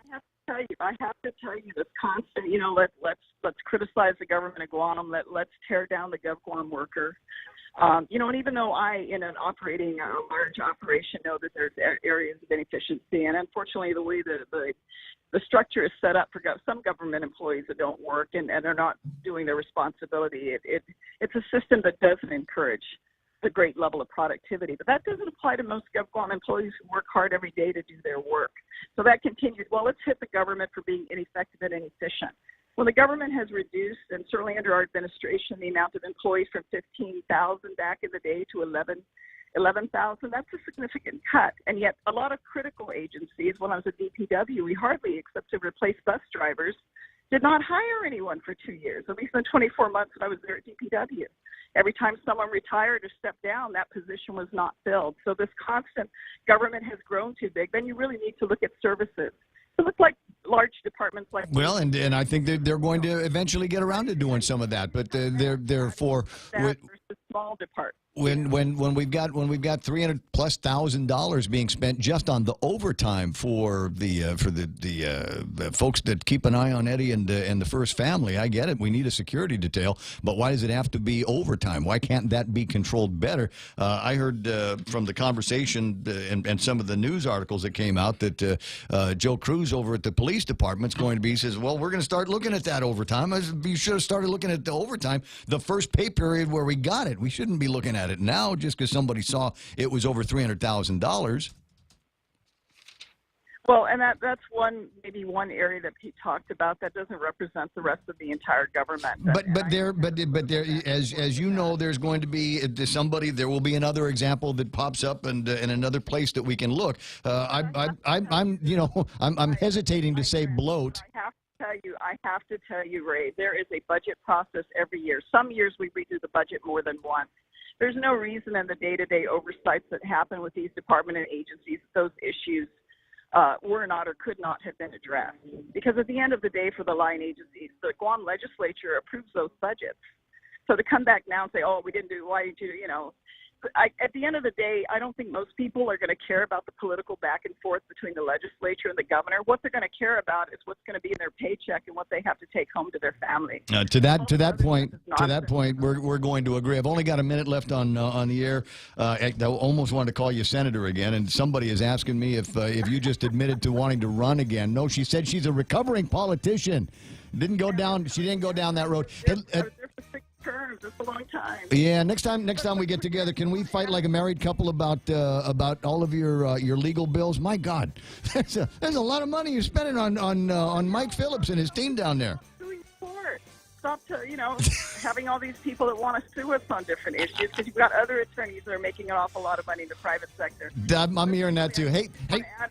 No, we got to do this. We got to get you in the studio for this, because then we can really get into it. Talk about the bond, I really do, and how this can adversely affect our bond now that Governor Guam's been put on credit watch because of what's happening. Wait.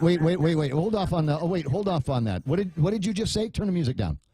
What did you just say? We're talking about the impact of the credit watch on Guam, and now that we're supposed to be in San Francisco next week to finalize our bond indenture to move forward with the $72 million for our critical projects at the port. And this is the kind of stuff that the bondholders are not going to be very happy with. Did you just say, though, that we were on credit watch? Did you just say we were on credit watch? That's what we have heard. And we are now in the process of finalizing our indenture, which we're supposed to be doing next week so that we can go to market. Okay. So we're very concerned about that. I thought there might be some threats. I was looking over Moody's in the last few days, but I had not gotten confirmation that was a fact. Who put us? Can you tell us? That's the feedback we've gotten. Okay, well, let me see if I can find, I think Jay Rojas is out traveling, but I know somebody over at Kita. Let me see if I can get that confirmed. I'll talk to you pretty soon. Yes, you do. You do. And Kita's helping us with this process. So we're all collectively concerned about this. As they should. So we'll keep in touch. I appreciate the call. No problem. Thanks. Thank you, Joanne. I appreciate you giving us some time on the radio. It's just after 8 o'clock in the morning. We do that from time to time. I've done that from time to time. If I think I've got what is an interesting story, we'll hold off on the other interesting stories. But now join Fox News in Progress. Went today, but judges have extended it as Democrats and the president blame each other for lack of a solution. Late word that Mississippi Republican Senator Thad Cochran will resign April 1st over health issues. Cochran is 80 and chair of the Senate Appropriations Committee. The 2018 Oscars, heavy on references to the Me Too movement. He is literally a statue of limitations.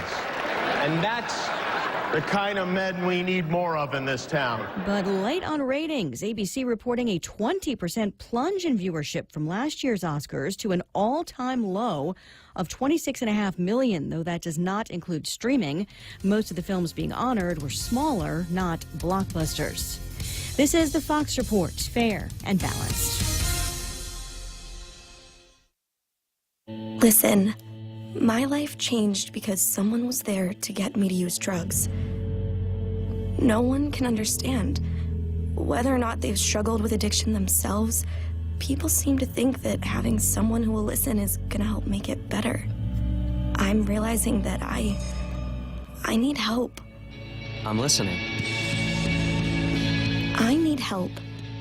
I'm realizing that I think that having someone who will listen is going to help make it better. Whether or not they've struggled with addiction themselves, people seem to understand. No one can get me to use drugs. My life changed because someone was there to listen. 1 in 7 Americans will struggle with addiction during their lifetime. Want to know how you can help?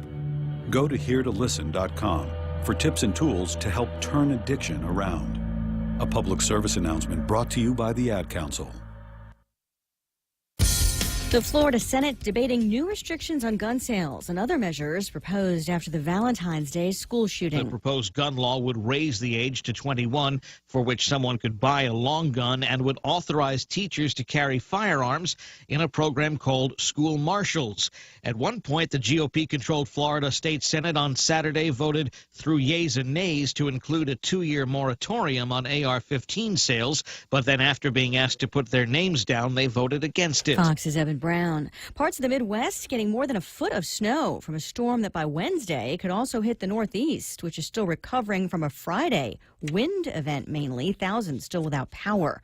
A setback in court for Bill Cosby's defense in his sexual assault retrial. Judge Stephen O'Neill has denied a motion by Cosby's attorneys to toss out the case against him. The defense arguing that accuser Andrea Constand's claim that she was sexually assaulted by Cosby did not happen in 2004 and would fall outside the statute of limitations for prosecution.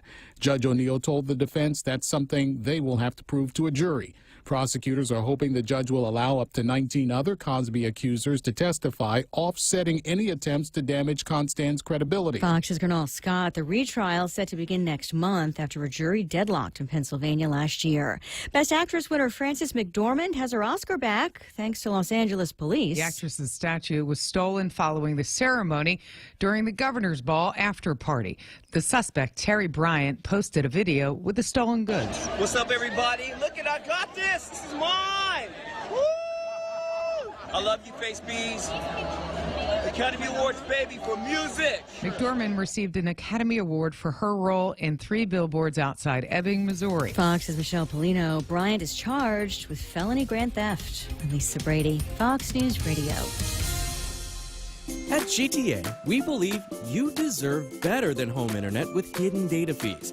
That's why all our internet plans are unlimited, because streaming your favorite shows while cooking dinner shouldn't cause indigestion when the internet bill comes. So the choice is yours. Bill shock with the other guys, or a life unlimited with GTA. Say goodbye to hidden data fees and make the switch today. GTA, your island, your network. In illness and in wellness, Calvo's Select Care is health care that is there for you. That's why over 80% of the Guam medical community places their trust and insures with us. We offer our members wellness and fitness programs for a healthier lifestyle and provide a comprehensive medical network on and off island to help members from unexpected illnesses. Contact Calvo's Select Care today for more information. Wendy's welcomes the new Smoky Mushroom Bacon Cheeseburger, featuring smoky, sauteed portobello mushrooms, melted Asiago cheese, crispy applewood smoked bacon, and crunchy fried onions atop a juicy beef patty. For those craving the same great taste, Wendy's Smoky Mushroom Bacon Potato is also loaded with sauteed portobello mushrooms, cheddar cheese sauce, and crispy applewood smoked bacon. Here, for a limited time, get a delicious Smoky Mushroom Bacon Cheeseburger and Smoky Mushroom Bacon Potato today. Wendy's. Now that's better. For over 55 years, Community First has served our island as a full-service financial institution. And now, we're proud to introduce the new Community First Student-Run Credit Union, open in Manilao on Route 10, Guam's first student-run financial institution, which means it's operated by college students like us, ready to serve all our members, existing and new. We're just down the road from UOG and GCC. Community First Guam Federal Credit Union, now open in Manilao. This credit union is federally insured by NCUA. Subway's got your fresh choices for Lent. Sink your teeth into the classic tuna or indulge in the mouth-watering greatness of our seafood sensation. Or try our tasty Veggie Max, a delicious vegetarian patty free of artificial colors and flavors. All our subs are served on freshly baked bread paired with vegetables, cut fresh daily in restaurants, and sauces that are sure to excite your taste buds. Visit any of our convenient locations today at Subway. Fresh is what we do.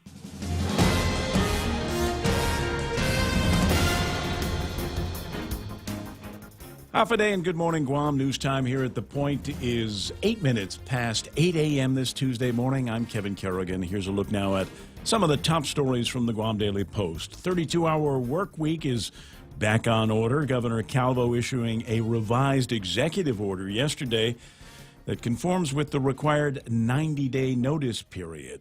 It'll affect all 7,000-plus executive branch employees, including federally funded employees and those in autonomous agencies, although here on the Ray Gibson Show this morning, Simon Sanchez of the Consolidated Commission on Utilities questioned whether that will apply to autonomous agencies like the CCU. The 32-hour work week takes effect in early June. 3 months from now, the administration estimates that the reduced work week would result in a savings of $1 million per pay period. In a statement announcing the reduced work week, the administration said yesterday that it could have been avoided if the legislature had voted on the governor's temporary increase to the business privilege tax that was first introduced on February 14th. 4 Chinese-based contractors have agreed to pay back wages and penalties totaling $13.9 million owed to the 2,400 Chinese workers who built the Imperial Pacific Resort in Saipan. The U.S. Department of Labor announcing the settlement this morning. Investigators with the Wage and Hour Division found that the contractors had paid their workforce less than the minimum wage and no overtime. Many of the workers employed by the Chinese contractors were brought to Saipan as tourists from China under a tourist visa waiver program offered by the CNMI. A release from the Department of Labor says that these Chinese tourists were working on the casino construction without proper work visas, and they were required to pay their own airfare and recruitment fees. Wage and Hour Acting Administrator Brian Jarrett is quoted in the release as saying that the settlement sends a strong message to other employers and represents an example of the department's strong commitment to protecting the American workforce by enforcing the law. We'll have more news after this. How do you turn every day into cash back? With the Bank of Guam Visa credit card, cash back just got better. Get 1.5% cash back every month with every purchase. Every pick-me-up, every filler-up, every Sunday dinner, every four-wheel spinner. Whatever comes to mind, even every stroll in the sweet sunshine. Everything your heart desires turns into 1.5% cash back every month. The Bank of Guam Visa credit card, the everyday card. Apply today. Call, click, or visit. Terms and conditions apply. Bank of Guam, member FDIC. Security Title is honored to join in sponsoring Ray Gibson on The Point. I'm Kim Anderson of Chalampago, and this is where I start my day, listening to the voices of our community and sharing thoughts about issues that affect all of us. It all boils down to our people and our land. Protehi Itanomo, protect your land. When it comes to your family land, remember to call the professionals at Security Title, just like you call Ray Gibson in the morning. News time at The Point is 11 minutes past 8 a.m. Senator Talina Nelson, who chairs the legislature's Committee on Public Safety, has introduced a bill that would impose a charge for the fire and emergency services now provided for free by the Guam Fire Department. Bill 251 is based on an updated fee schedule presented to the legislature in May of last year by Fire Chief Joey San Nicolas. He proposed the increased fees to generate revenue for the fire department separate and apart from the fire department's general fund appropriation. Among the proposed fees is a charge of $279 for responding to a structure fire if the fire was caused by negligence. The charge for responding to a serious motor vehicle accident would be $605. Among the recommended code enforcement fee increases is a proposed boost in the cost of a fire inspection from $30 now to $147.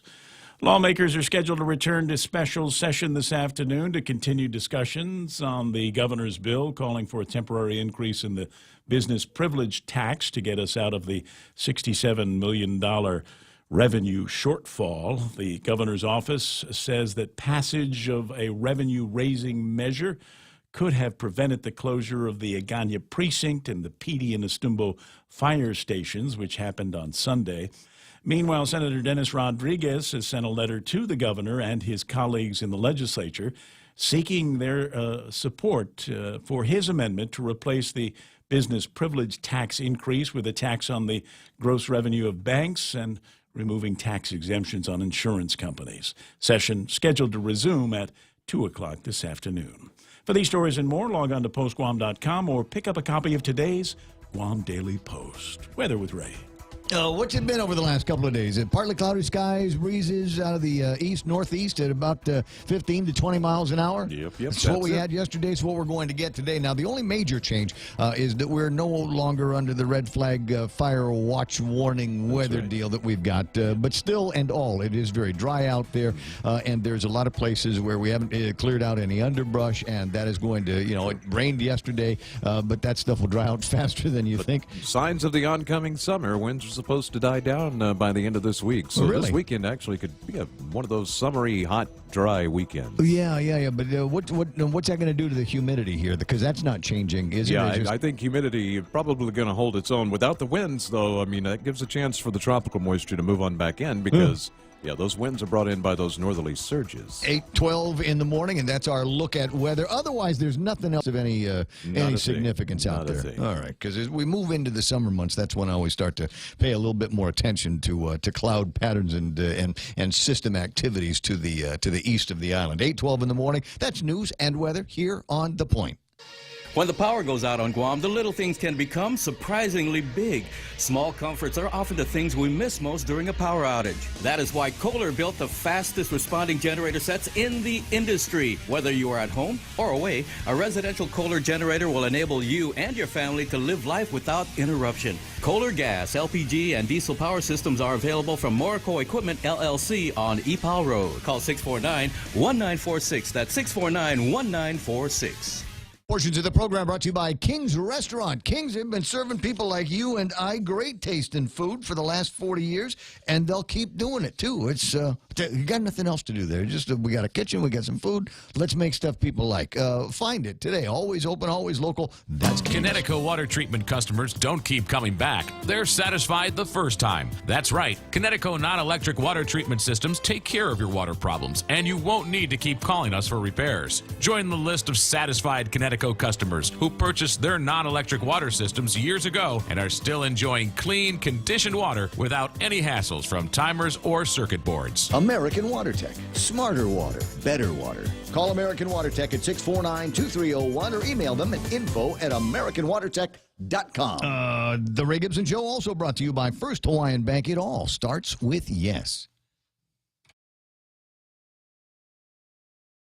For more than 40 years, we've managed our island's most precious resource, your health. Take Care's benefit plans allow members access to more than 120 medical providers, 40 dental providers, and 18 pharmacies in the region. Take Care's health plans ensure members in Palau, Saipan, and Guam receive the care they deserve. Our programs and wellness classes have proven results for our valued members, and our commitment to your health never been stronger. Take Care, our island, your health plan.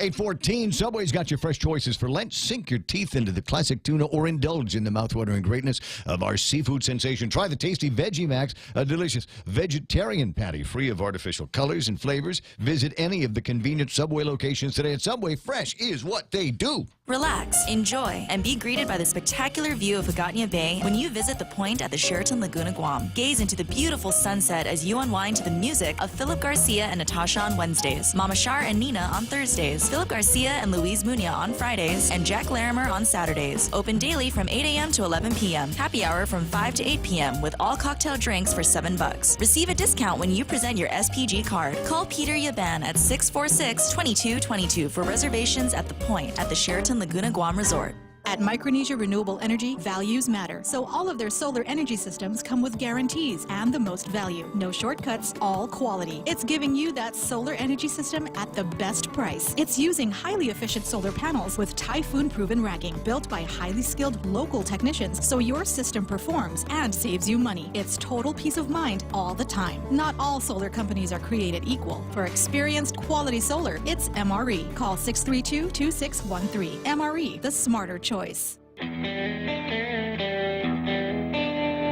Morning talk that matters. The Ray Gibson Show. Call now, 888-TALK. That's 888-8255. I got it. Thanks very much. Appreciate it. 888-8255. And I'm sending that out to Jay Rojas, who's back in town. He says, I don't have the new email. RayGibsonShow@gmail.com is the easy one to remember. And the phone number to reach me is 888-8255. But hold off, because there are a couple of things that we've got to get through before Jay Rojas can call in. One of them is sports.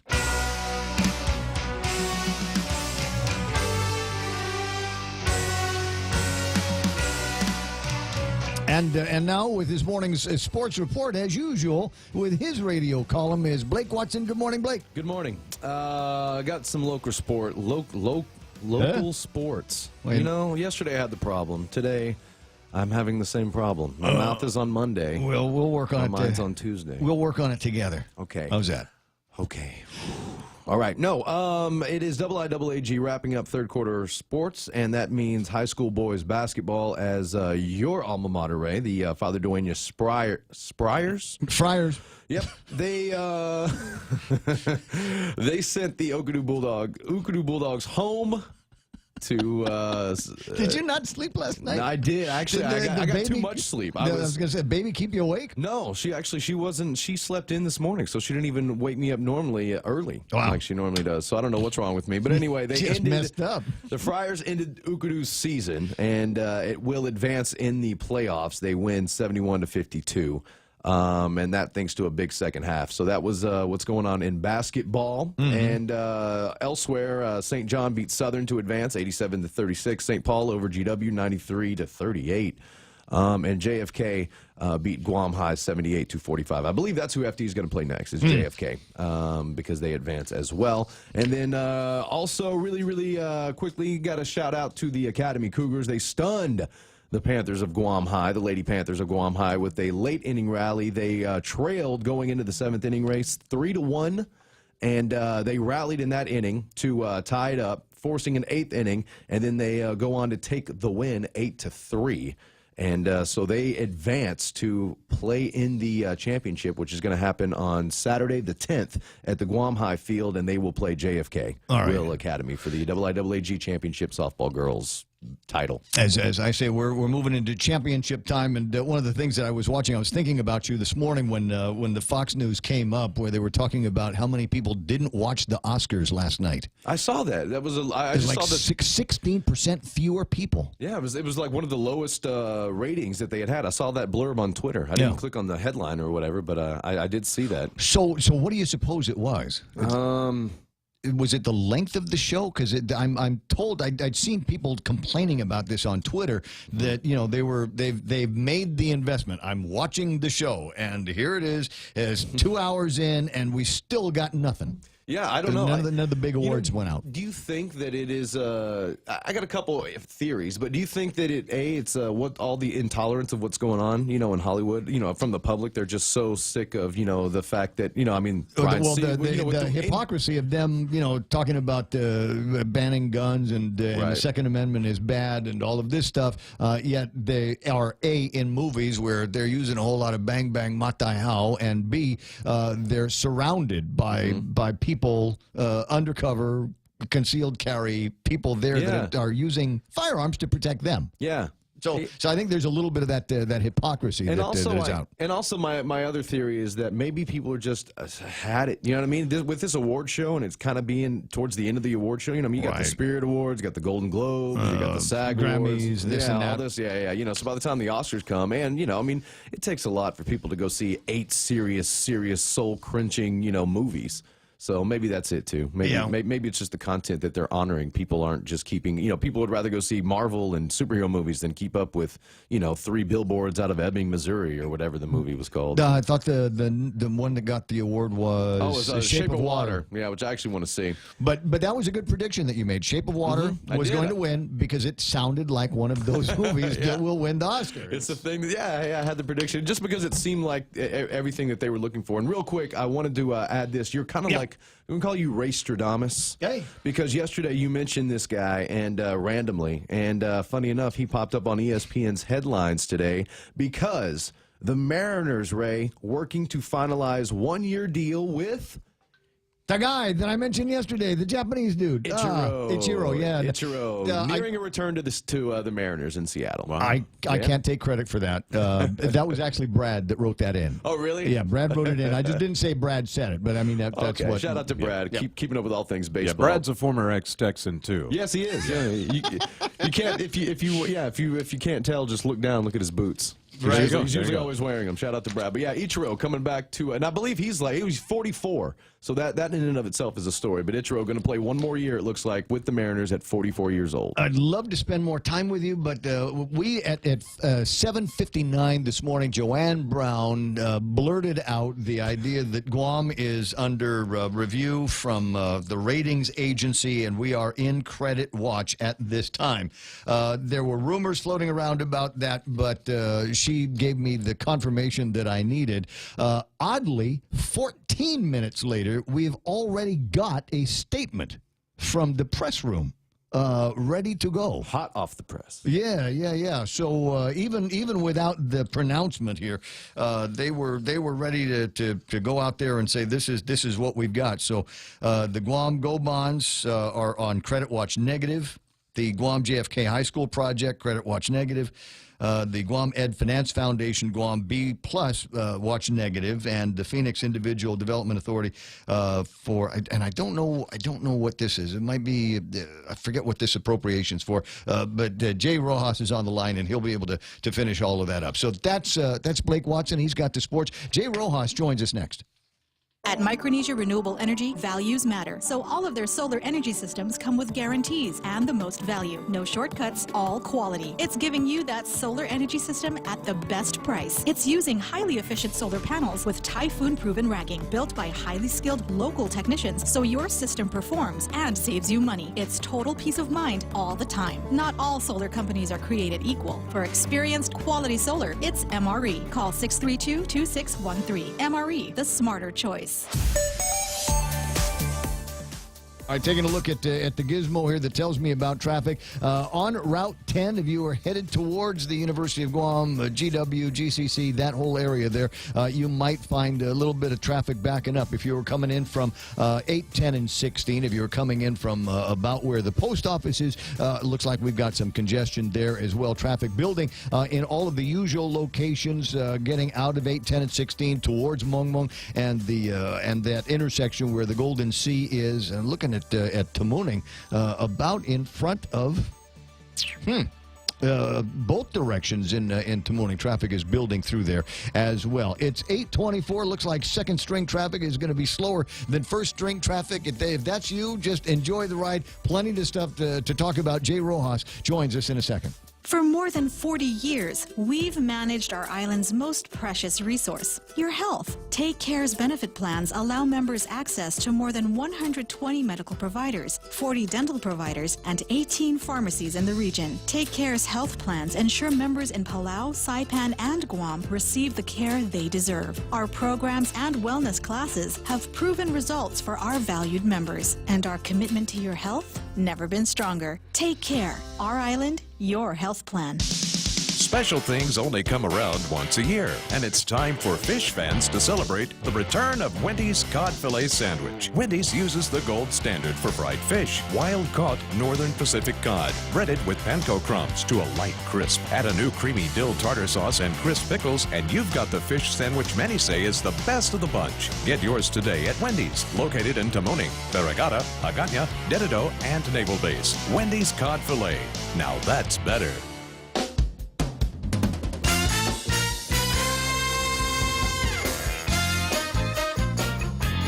I got 8:26 in the morning, and we're going to start the conversation and stop it. We got headlines with Kevin Kerrigan, but he's back in town. Look out, old Jay Rojas is back. Good morning, Jay. Good morning, Ray. How you doing? I'm doing good. Welcome to the program. Excuse the mess. What mess? Well, just the one in my head. There's a lot of stuff that's been floating around in there, and we've just been handed a new piece of news and information that would underscore a strong sense of urgency to do something about a $67 million deficit before the end of the fiscal year. And so I wanted to talk to you about how Guam and certain of our obligations are now under a negative credit watch. Yeah, it is actually a mess. One of our rating agencies, S&P, has actually just put us on credit watch negative, which essentially means that they're going to be taking a look at what's going on the islands pretty closely. So that, in essence, is essentially that they're monitoring what's going on. They're kind of waiting for us to be able to find a resolution. I think that they agree that we've kind of tried and are keep trying, but I think we've been trying for a little too long. That it's pretty much about time that we find some solution to be able to look at what additional revenue sources we might have to be able to get us out of this. It's a very complete report. As I'm looking at this, it looks like they've been reading the Daily Post and listening to the radio station as well.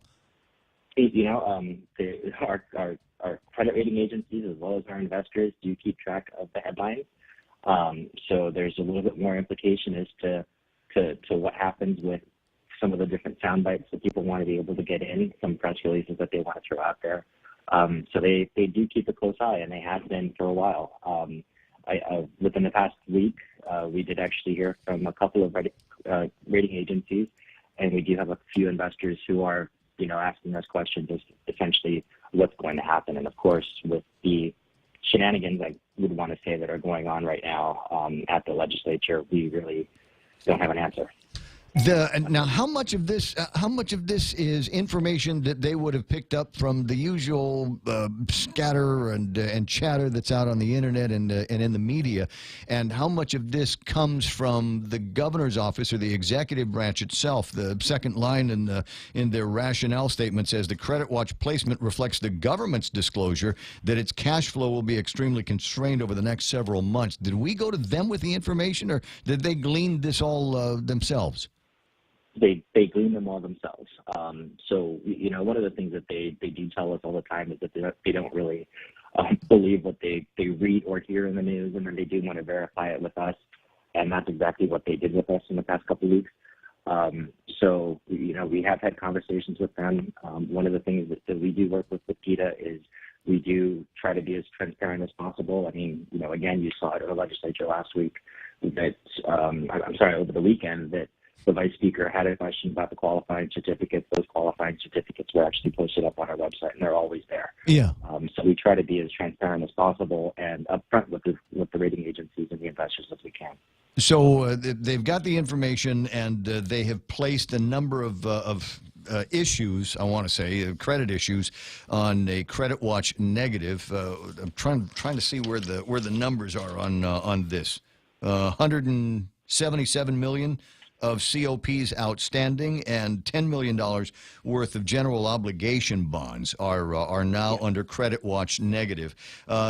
Just by virtue of the fact, because I know every once in a while, like, you know, my credit rating will get a ding because of a late payment or a missed payment or something like that, and you just, you know, you call them and you make an explanation, and they restore it. Is it the same here? Are there measures that GITA and the government of Guam can do to get themselves off this Credit Watch negative? You know, and I think that's kind of a loaded question, because one of the things that we can do is we can pass a bill that would actually give us an additional credit revenue source, which, you know, as you know, we have presented to the legislature time and time again. We've called them in a special session to be able to address this, and it just hasn't been addressed. Now, I do want to clarify, though, that this is not a ding yet.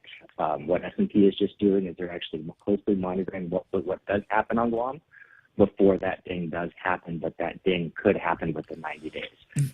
Well, inside the next 90 days, don't you need to take a bond effort out for the port? We do have to go out with the port, but the port is actually a revenue bond, so it's you know, it's not essentially a general obligation bond that's actually out there. Okay, so it's going to be based on the revenue. It's going to be based on the revenues of the port itself. But unfortunately, what this does is this actually does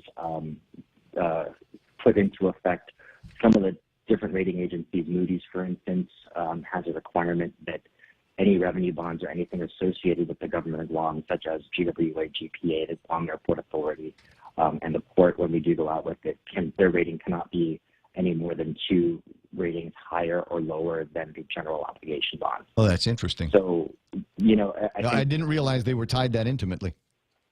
They are, and that's one of the things where we keep saying, hey, look, we need to look at this, and we need to look at this in a fair manner. We also need to look at this in a way that we can move Guam forward from this financial crisis, as we have been calling it. And I think the legislature has actually set out there that there is no crisis. We need to take a look at this, but you know, again, it's not something that's fabricated. It's not something that's not real. I mean, it's real. It's hitting us nationally, it's hitting us internationally, and it's hurting us on the bond market as well. I'm talking to Jay Rojas. Jay, I'm going to put you on hold real quick. I need to take care of some headlines in a break, and I want to come back with a couple of other questions on this and a few other things that are in front of Gita right now, if that's all right. Of course. Okay, perfect. Hold on a second. Let me press this button. Yeah, and I think that puts you on hold. In the meantime, Kevin Kerrigan at 8:33 with our last look at Daily Post headlines. Good morning, Kev. Good morning, Ray. Good morning, Guam. In the headlines from the Daily Post this morning, credit rating agency S&P has placed the government of Guam's general obligation bonds on credit watch with negative implications. The agency citing the immediate fiscal challenges facing Guam as a result of the tax reform legislation passed in Washington in December, which now threatens GovGuam with a $67 million shortfall in corporate and individual income taxes. The report notes that GovGuam is now considering revenue-raising measures, but has yet to pass any. A 32-hour work week back on the table. Governor Calvo issuing a revised executive order yesterday that conforms with the required 90-day notice period. It'll affect all 7,000-plus executive branch employees, including federally funded employees and those in autonomous agencies, according to the order, although that may be in doubt. The reduced work week takes effect in early June, 3 months from now. The administration estimates that it'll result in savings of $1 million per pay period. A defendant accused in one of the largest seizures of crystal meth on Guam has pleaded guilty to 3 counts of meth possession with intent to distribute. Vincent Raymond Rios initially sought to have the criminal charges thrown out, alleging the court lacked jurisdiction. Rios and his girlfriend, 24-year-old Sue Ann Baker, were arrested in November 2016 after the couple picked up 2 mail packages that contained 18.7 pounds of crystal meth. Authorities have said it had a maximum street value of nearly $5 million. For these stories and more, log on to postguam.com or pick up a copy of today's Guam Daily Post. I got you, 8:34, and that is iConnect time. You can talk for longer, connect longer for less with iConnect's push-to-talk mobile and internet plans. We have those moments in our lives that happen unpredictably. The unexpected instances that we did not really need. Now you can count on us to stay well, pa-pa-da to live well, pa-pa-da to stay well, making sure you stay well. Oh, we'll lift you up when times are low. I'll see how far we'll go, and stay well. Stay Well Insurance. See how far we'll go. Family Finance has been serving the people of Guam since 1959, and they'll continue to be there for you in the years to come. Whether you're looking to get a personal loan for that summer vacation or paying off those long overdue bills, Family Finance has got you covered. Apply for a personal loan from $1,000 up to $3,500 by calling Family Finance in Hagåtña at 475-4545, Upper Tuon 647-5626, or in Dededo 633-4473. Family Finance has been serving the people of Guam since 1959.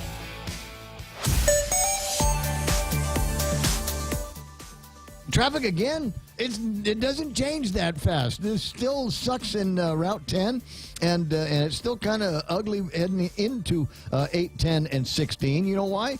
Because it's a weekday. That's why. There's always traffic through there.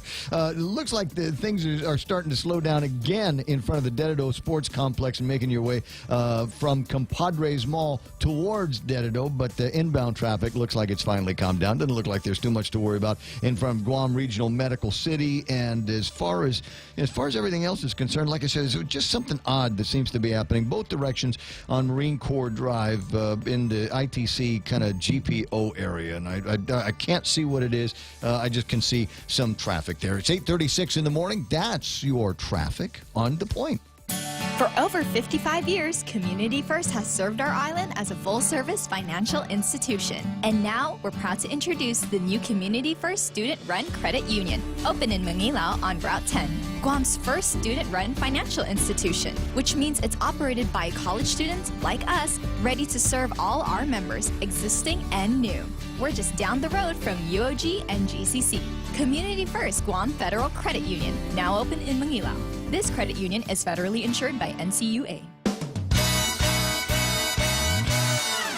Studio time on the Ray Gibson Show. I got 8:30, almost 8 here. And so going through the timeline, like I said, at 7:59, Joanne blurts out something about Credit Watch and the government of Guam. And then about 10 minutes later, the email starts going out from Jay Rojas's email address and Oyal's address over at the governor's office that says SNB Credit Watch announced in the government of Guam general obligation and various certificates of participation. Well, that was fast. You guys, when there was obviously already a press release that was in the gin, getting ready to go out, huh? You caught us, yes. Yeah, I caught you. Well, I mean, it's there. When did you guys get the information from S&P? 5:30 this morning. At 5:30 this morning.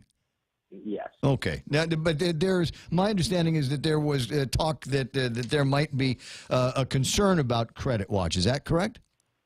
Well, we actually knew that there was a concern when the credit agencies actually ended up reaching out to us, just based on the news that they've been hearing. So, yeah.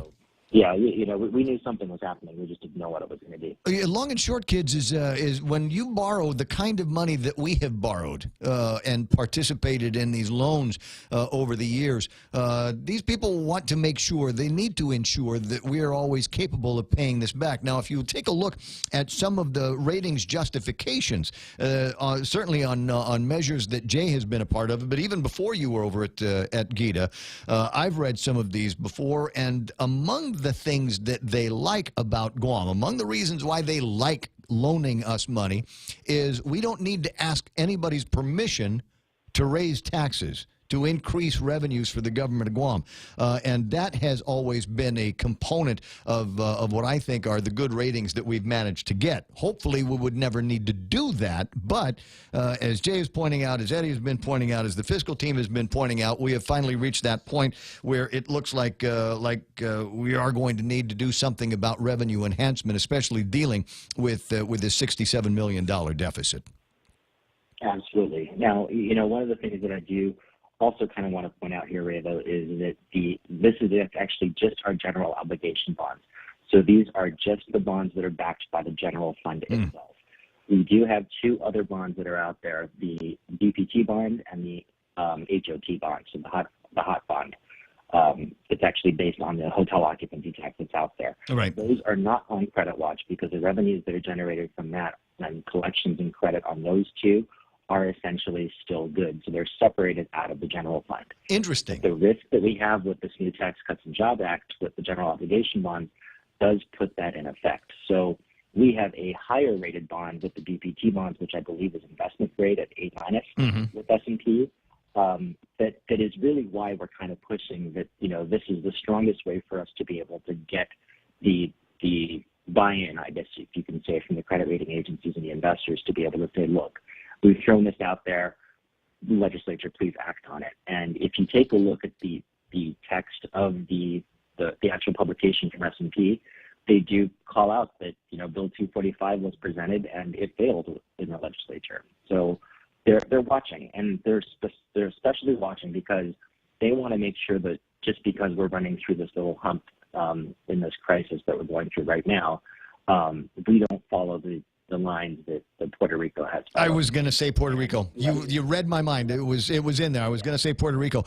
Now this doesn't mean that we can't get credit. It means that whatever we borrow might come in at a higher interest rate. It might mean that any refinancing that we need to do in the very near future might also need to be put off if we can't get the kind of interest rate that we're looking for on these. So you can see where this might jeopardize further acts. It doesn't mean we can't borrow, as anybody that's ever suffered through their own personal credit issues have gone through. It just means it'll probably be a little bit trickier and certainly more expensive when you're doing it. Yeah, absolutely. And, unfortunately, it's also going to require quite a bit more PR when it does come down to the face-to-face that we need to have with the Just send Simon. Jay, just send Simon. You put him. That guy. He's a closer. Put him in the room, and you get it done. Just a couple of things, real quick. And from what I've read in the PDN, the real fascination PDN has with this Cortec qualifying certificate application. This came in before any conversation about moratoriums was fully developed, right? Yes, it did actually, and that's one thing is that really did surprise me is that I'm surprised that the board's approval for the Cortec captive insurance qualifying certificate did take this long to hit the news, because this was actually approved by the board in August before any issues did come about as far as the Tax Cuts and Jobs Act did come through. All right, so it's still working with. I'm sorry, it's still with your legal now, and then the next stop is the governor's office. Actually, the next stop would actually be the revenue and taxation. Okay. One of the things that I do that I should share is that I did speak with the governor today, and it's not likely that he's actually going to be signing this qualified certificate just based on the current economic situation that we're in. It's not because Cortec owns the Daily Post, and Daily Post has had a couple of really critical editorials? No. Well, just checking, just checking, because I mean, like I said, if it came in underneath the moratorium, and so that in and of itself is interesting. So the folks over at Cortec do not be looking for approval from the governor's office. When it gets to that point, we're still going to push it through the process. It does still have to go through the Attorney General's review. Because they did apply for it, we do still need to go for it. All right. Well, and when it gets to the governor's desk, that's up to him.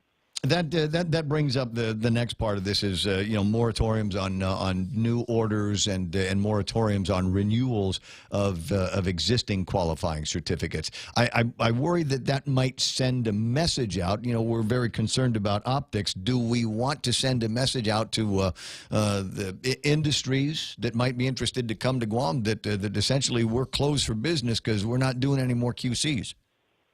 Absolutely not. I don't want to send that message to anyone. The only way that we're really going to be able to get ourselves out of this mess is to be able to build the economy even further.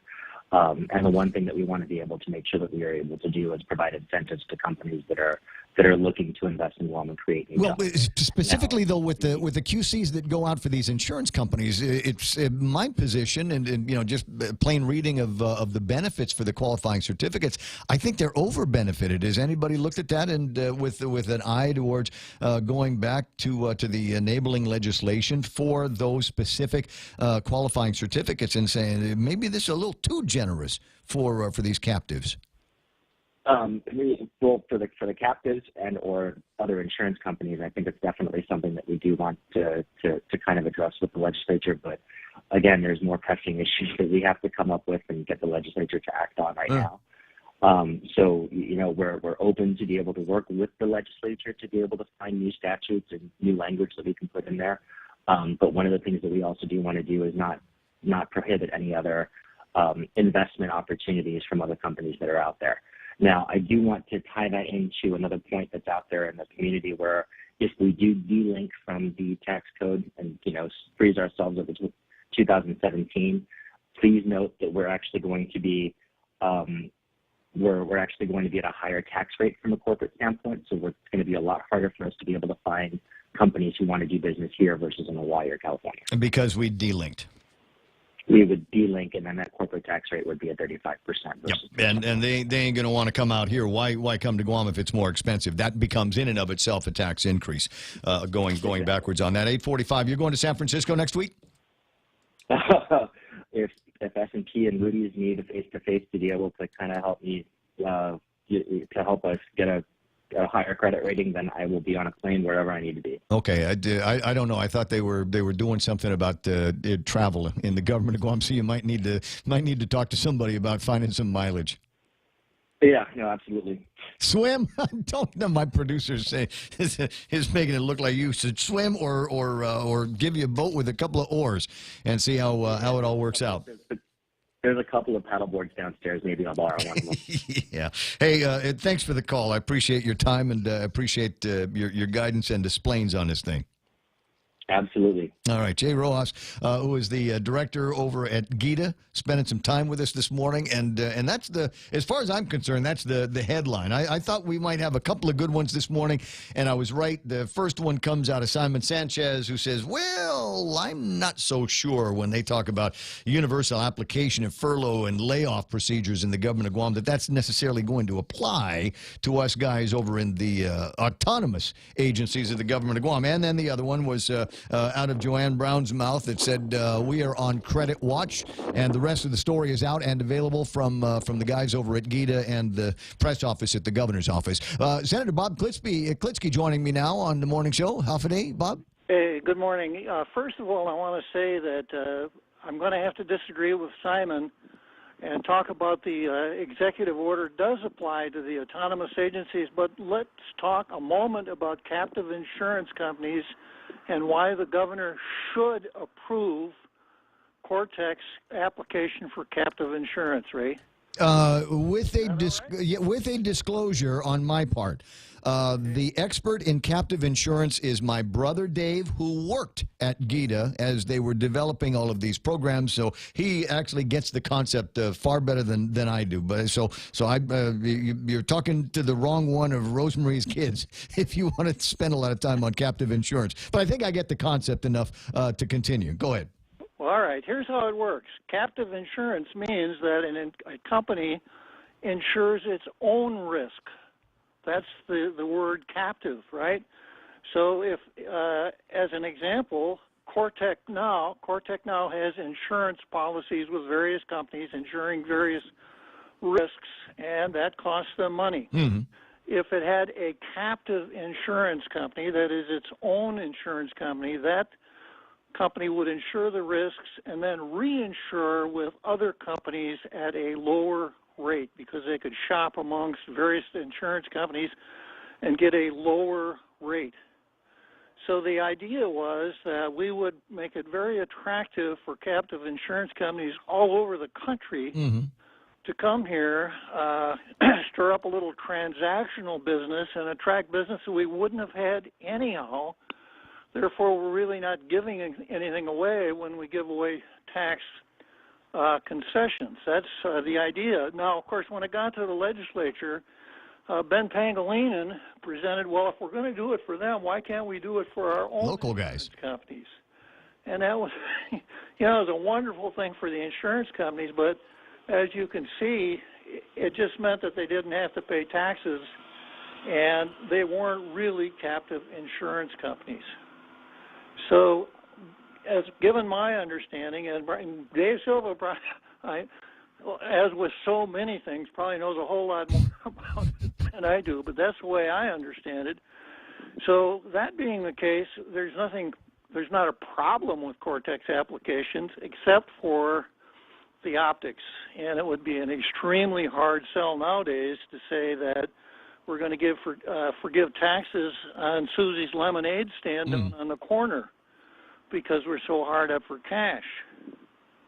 It's a tough place to be in, but as has been pointed out by anybody that's read the couple of articles, this was all done and all lined up before things got bad. So is it just a question of hey, look, your timing is lousy. Come back when we're rolling in dough again, and we'll talk about this qualifying certificate. But as I say, people may distill this down to a business that is part of an industry that has heretofore enjoyed qualifying certificates has been turned down, and that may put the sign out there in the world that maybe we're not all that anxious about bringing in new business and opportunities.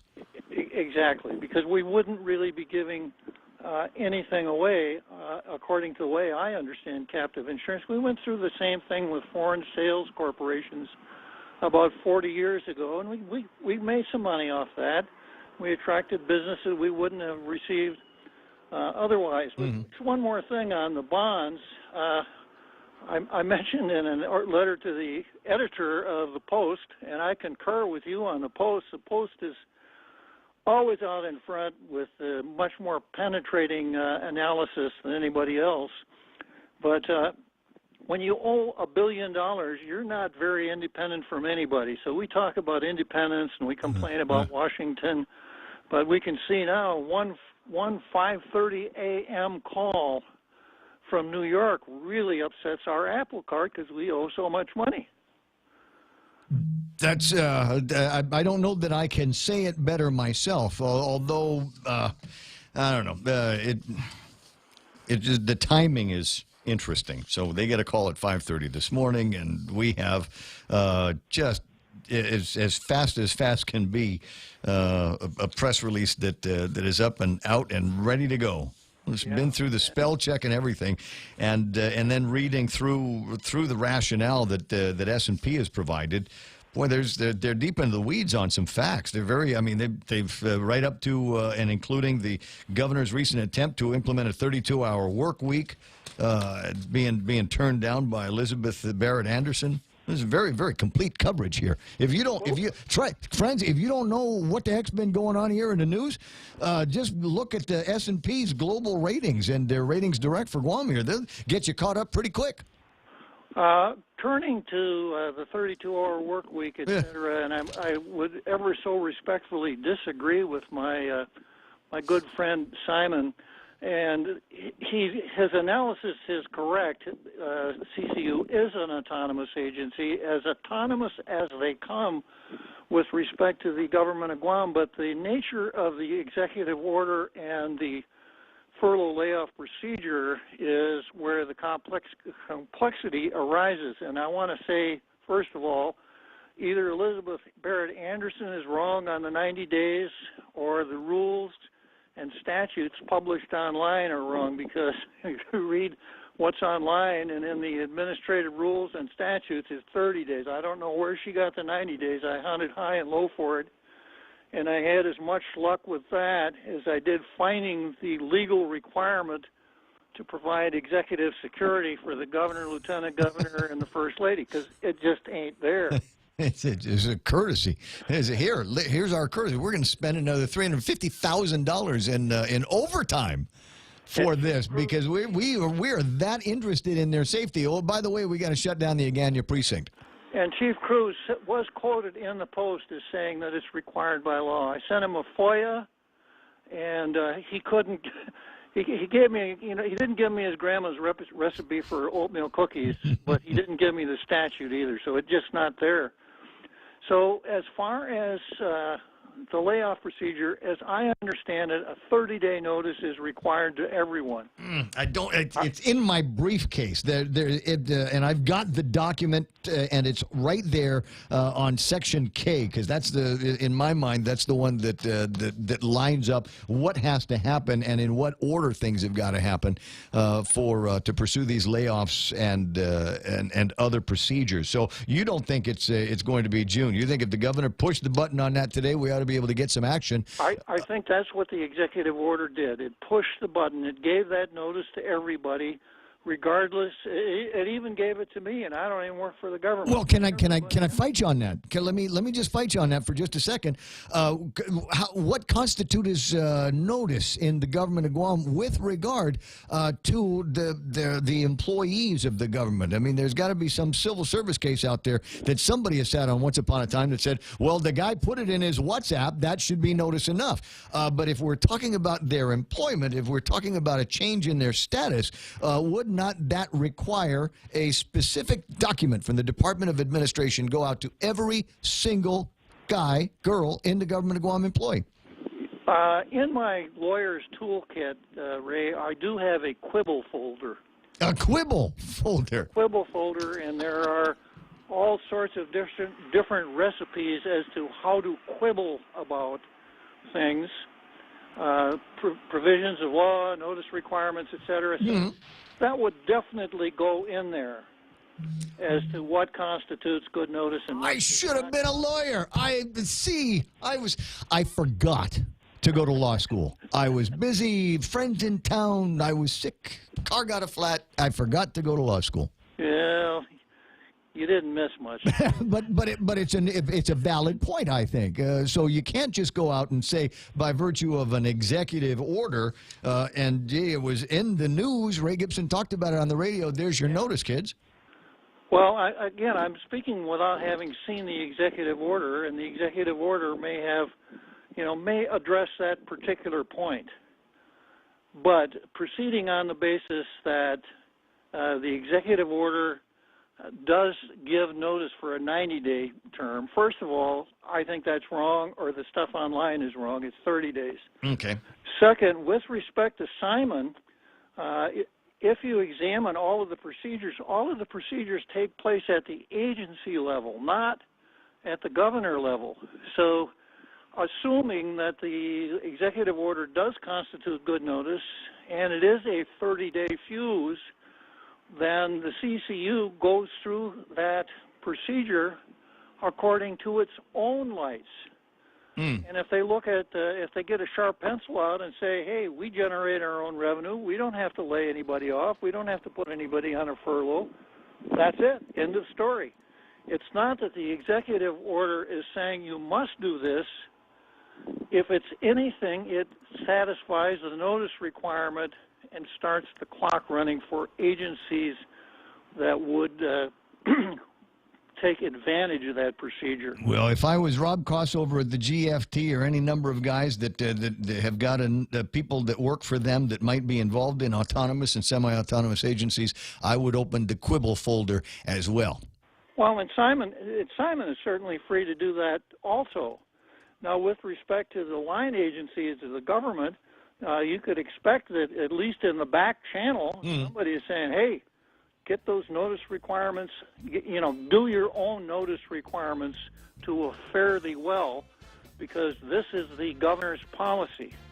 But I think at this point it's important to sort out what the governor can do to the CCU and what he can't do to the CCU. Arguably, he could start the clock running with the notice requirement. Right. But beyond that, it's all up to Simon and 4 other men, good and true, on the CCU as to whether or not they need any of it, and I suspect that they don't. Well, they're going to need to come up, have a meeting, and decide what their course of action is going to be. Our course of action is to get into the Fox News, buddy. I'll talk to you pretty soon. Yes, sir. That is former Senator Bob Klitsky right here on KUSG 93.3 Hagutnya. This is The Point. Demanding action. I'm Lisa Lacera, Fox News. Protesters on Capitol Hill calling on Congress to take action to protect immigrants brought here illegally as children. Dozens of people were arrested. The DACA program was supposed to end today, but a judge extended it. White House spokeswoman Sarah Sanders calling out Democrats. They claim to want to fix DACA. The president laid out a pathway and an exact way to do that. They failed to address it, but we're still hopeful that Congress will actually do their jobs, show up and get something done and fix this problem, not kick it down the road and not continue to ignore it. But Democrats blame the White House for the lack of a deal. Former aide to President Trump, Sam Nunberg, says that he's been subpoenaed to appear in front of a federal grand jury investigating Russia's interference in the election. But he says he will refuse to go, telling the Washington Post, let them arrest me. He told the newspaper the special prosecutor's team has requested records from him of conversations he had with outgoing White House Communications Director Hope Hicks, former White House strategist Steve Bannon, the president's attorney Michael Cohen, former campaign manager Corey Lewandowski, and advisor Roger Stone. A Republican senator who chairs a powerful committee announces he's retiring in less than a month. Fox's Jared Halpern with more live on Capitol Hill. Senate Appropriations Committee Chairman Thad Cochran will resign April 1st. The Mississippi Republican has had health issues, missing a month of votes last year with urinary tract infections. In a statement, Cochran says he regrets his health has become an ongoing challenge. The 80-year-old was first elected to the Senate in 1978 after 6 years in the House. Republican Governor Phil Bryant will now appoint a replacement ahead of a special election in November. Mississippi's other Senator, Roger Wicker, is also running for re-election in November as well, Lisa. Thanks, Jared. Wall Street at the close. The Dow climbed 336. Fox News, fair and balanced.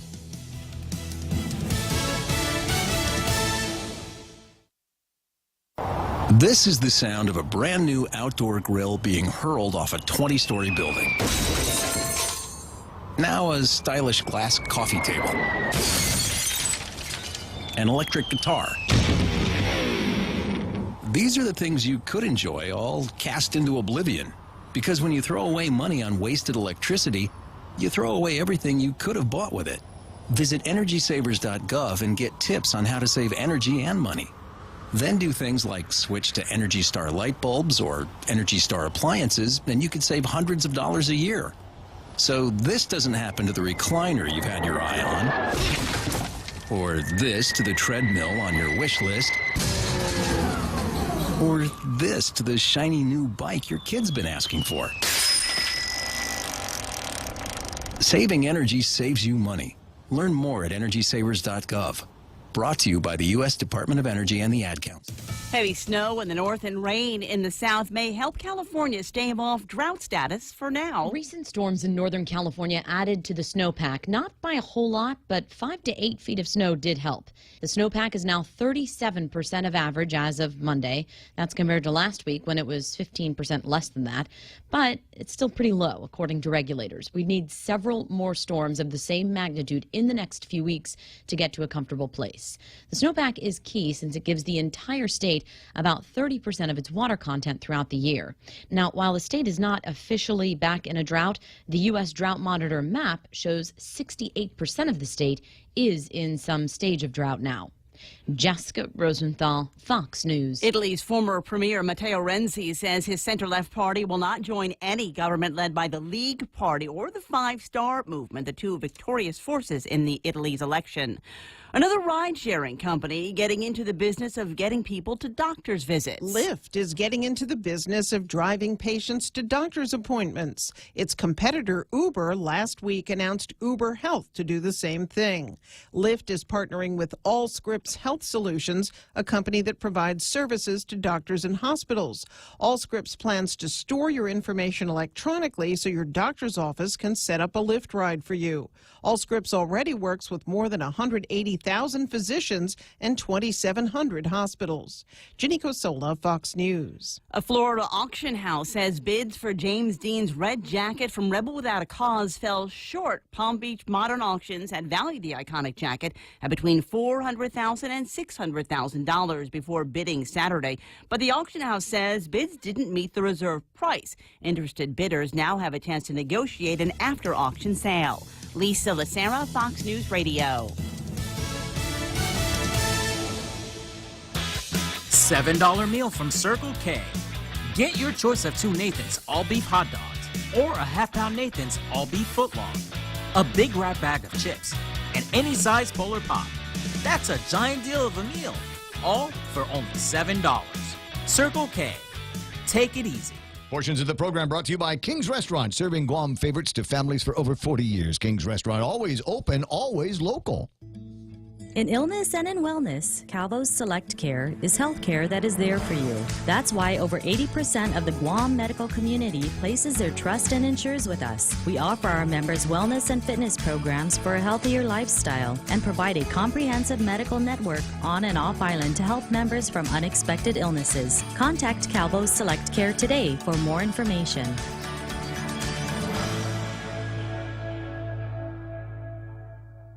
Hold on, I'm checking to see if we're junk bond status yet.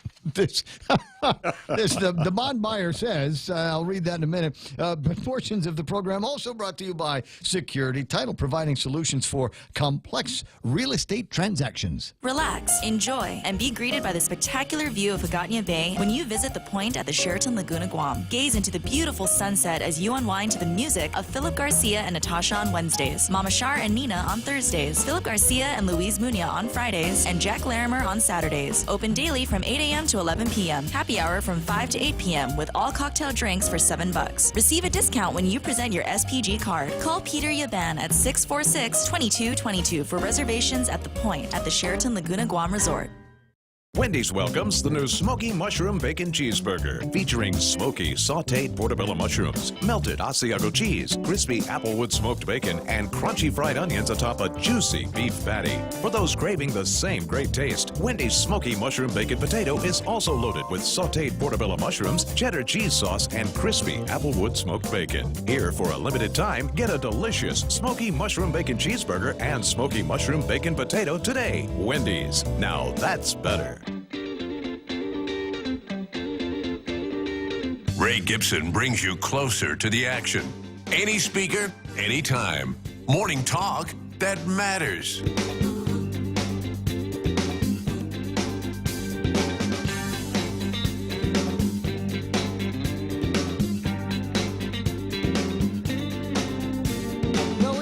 Playing that until I'm all sorted out and figured out where I'm going to be headed for the next, I don't know, 55 minutes of the program. We do have some people in front of me, and I'll make the introductions here in just a second. But I did want to say that in the last few minutes since I've last talked on the radio, there've been a couple of interesting developments. I was reading a story, at least the headline from the Bond Buyer, and a story that they published at 5:30 Eastern Time today. Revenue drop could drive Guam ratings further into junk territory, and that got me thinking about. Well, I didn't think that we were junk status. I thought we were actually pretty good, double B plus or something like that, for the majority of the programs that we go out there with. But I can't get to the rest of the story because, as it turns out, the Bond Buyer is behind a paywall.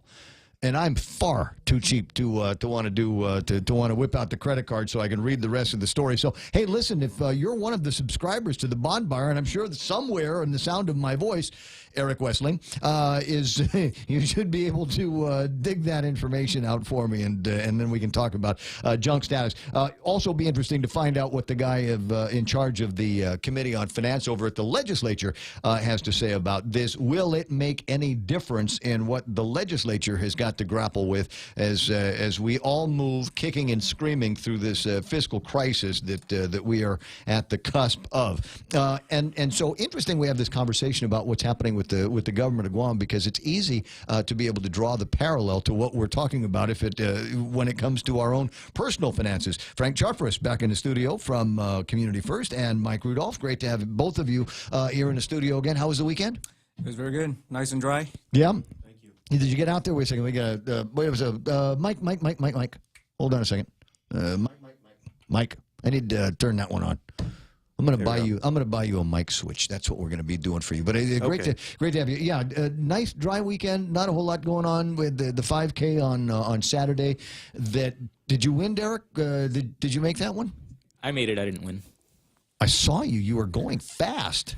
You were going. Look, it's one of those things. I mean, there were a couple of guys in front of you, but I figured you were going to catch them on the hill. That's what I thought too. But, way back. All right. At any rate, so we come back to the conversation. As we say, we've got all these issues that are facing the government of Guam, and they're almost exactly the same kind of issues that can affect individuals. And so, while we're talking about the government of Guam maybe getting dinged on their credit side, hey, listen, that has happened to me. Where I've, have forgotten to make a payment, or didn't send them enough, or paid this one with money that was supposed to go to that one. There's any number of things where you can really screw up, but it's not.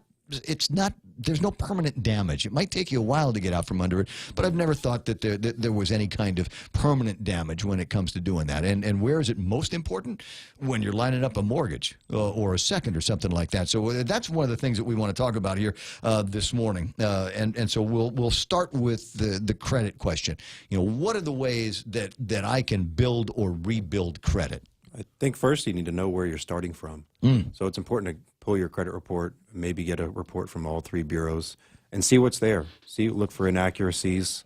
See for something that's maybe completely incorrect or something that's just slightly off, and start a dispute process. Right. And so with the dispute process, correct me if I'm wrong, if I make a dispute and they don't come back and refute my dispute, will they take that blemish off the credit? Well, the dispute has to be in writing. So either you do it online or you send a letter. Calling on the phone isn't going to help at all. No. So once you lodge the complaint and the dispute, I think it's typically 30 days. They have to either address it, correct it, or remove it. Okay, so therein lies one of the things that I've been doing since I was a kid, and that is arguing with the teacher. So if you think you might be able to put together a pretty good response to this, then just let them know. The worst thing they can say is, yeah, we looked into it, and you're still an idiot. But in the best case, they might look into it or decide that or not take any action, which will eliminate that particular blemish and allow you to move forward with the rest of the process. But that's so we've got the baseline, as you point out. And let's say I'm 19. Boy, I'd love to do that again. 19 years old, college. I don't really have a whole lot by way of credit history. How do I begin to develop a credit reputation? What I would do is maybe ask your parents to become an authorized user on one of their credit cards. Obviously, how they pay affects your profile on your record. So maybe not certain parents then, not all parents. This might be a good idea with. If your mom and dad are doing a pretty fair job with the household finances, it might be a good idea then to see if you can become an authorized user, right? Correct, because the profile will go onto your report, and eventually it'll show history, and then you might get offers from other companies for new credit. And so start there, and you got to start somewhere. You got to see where you're at with your score, and then go from there. Maybe get a secured loan. You guys do that? With secured loans or a shared secured credit card. Yeah. Correct. That sort of thing, where you're basically borrowing against yourself. You deposit your own money in there, and then you're borrowing against it, and you're repaying yourself. And it'll report to the credit bureaus. Well, I've never played with that one in particular, but I know about with a credit card, and I'm trying to remember the name of the card. It was one of these, high interest. Nobody else will bother looking at you, but since you've come to us, we'll be happy to give you a credit card at 30% interest. But you pay it back, and we will report to all of the agencies that you're doing a good job paying it back, and just don't screw it up again. And so for a lot of guys, that's the painful and expensive lesson about when you've destroyed your credit, how to rebuild it is oftentimes it will cost you a little bit more, but it's doable. It's doable. Any other cool tricks to begin to build that credit reputation, make your credit rating soar? If you have a car that's paid off, get a loan against it, even if you don't need it. You want to establish credit. I did that back in Michigan. We had a used Jeep, got a small loan. And we didn't need the loan, but we wanted to establish credit, so that's the route we did. Paid it off in 12 months, and then eventually applied for another credit card. And then it just started, we started getting offers in the mail because we had history. All of a sudden, yeah, and it was a history of positive payments and positive outcome on a transaction. And the credit ratings agencies and the people that want, you've got to realize this is a business at the end of the day. There are people that you want credit. There are people that want to give you credit, because the more credit they give you, the greater the chances that they will earn some interest on you and your transactions. And at the end of the day, that's all about. So you're a customer and a client, and there's a lot of people that are looking for your business. So if you've got the ratings, then go ahead and get out there and do something like that. The myth and legend of credit, if I have lots of credit cards, is that good? It can be. It's a double-edged sword. If you're maxed out on all your cards, then you have a high credit utilization ratio. Right. Which usually compromises about 30% of your overall score. Oh, I should have talked to you last year. If you've maxed out everything, it's going to weigh you down. But if you have a whole bunch of cards and you're not really carrying a whole lot of, and you're not really carrying a whole lot of balances, then you have a lot of available credit. So it's more favorable to your score. So recently I've begun the process of doing a little bit of pruning. I've got a thick wallet full of credit cards. A lot of them are duplicates, and so I've decided, all right, I'm going to see if I can pare some of this off. So if I've got a card that is current, zero balance, and I called the credit card company and say, okay, I want to get out from under this card. Can you remove it from my account? How does that impact the credit rating? What does that look like? Good question. So going back to that, the way I answer that is, if your credit is good and you start cutting up those cards and closing them out, your credit scores will still remain high. But if you're trying to establish credit or bring that score higher, you need credit out there. So I would leave those credit cards open if you're trying to increase your scores for a better rate on your mortgage or any other credit cards. But if you are, don't need any credit, that's fine. Yeah, maybe the smart thing might not be to apply. Correct. So every time you apply, there is an inquiry made against your Social Security, mother's maiden name, all of that. If you've got a bunch of inquiries happening one on top of the other, how do the ratings people see that? Is that a good thing that a lot of banks, a lot of credit card companies are saying, let's go check out Frank's credit, or is that a bad thing? It would definitely affect your score because obviously the risk out there, your score is a measure of risk. So the better credit or better risk, your scores would be higher. Huh. Okay. So, yeah, I mean, plus if you're going to be applying for a mortgage and you've applied for personal loans here, there, and a whole bunch of different mortgage applications with other institutions, those are going to show up on your credit report. And as you move forward to close on a loan, you're going to have to go and obtain what we call adverse letters or some sort of letters verifying that you have a loan or line of credit with them or you don't. Interesting. So it can create just the paper process can be a bit more arduous. Right. Well, there's so many other different myth and legends about credit ratings, things like that. It's nice to have guys that can come in and do this every once in a while. In fact, I get it from you guys every once in a while. I'll get an envelope that says, "Hey, I've been pre-approved." And I'll go, hey, that's a nice thing. And I just come by and grab some of that money from you. And so obviously you guys are pushing these envelopes out into the mailboxes. You think those are a good idea. What should I look for when I get an offer for prepaid or for pre-approved credit? Look at the cost of the loan. You want to see what they offer. A lot of times companies buy data. So if your data is good, you're going to get a mailer. Huh. So as long as the mailers are coming, I can reasonably assume that I'm in decent shape. I would say so. Okay. Because there's the other side of me that says, no, they're sending it to me because they know I'm lousy with money, and they know that before too much longer, I'm going to be at the end of this, and they'll be able to charge max interest rates for me. Correct. Yes, that does happen. Okay, at least in my case. Now, if you've got a lot of debt laying around, I get a credit card over here, and I've got a department store thing over there, and I got a charge card over there, and frankly, I'd like to zero out all of the balances and consolidate it in one place. The conventional wisdom a few years ago was maybe that wasn't the best idea in the world, depending on where you got your consolidation loan from, what the interest rate was going to be, what the terms of them are going to be. But it seems like that's kind of loosened up a little bit more. It's not like it's more of an acceptable function. Yeah, flexible. Well, and it also depends on the particular circumstances of the borrower.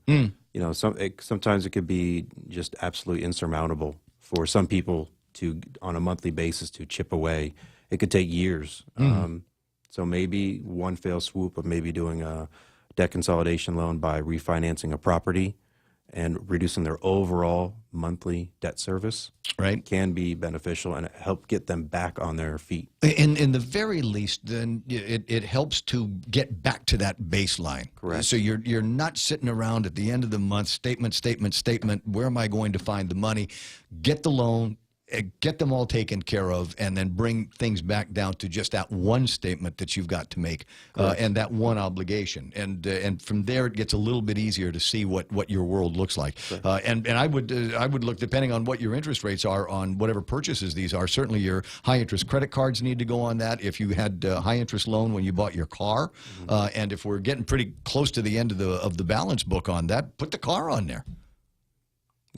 Yeah, and we've done a couple, several transactions for families that maybe have received like a property through probate, and what they were paying monthly was pretty hard to keep things going.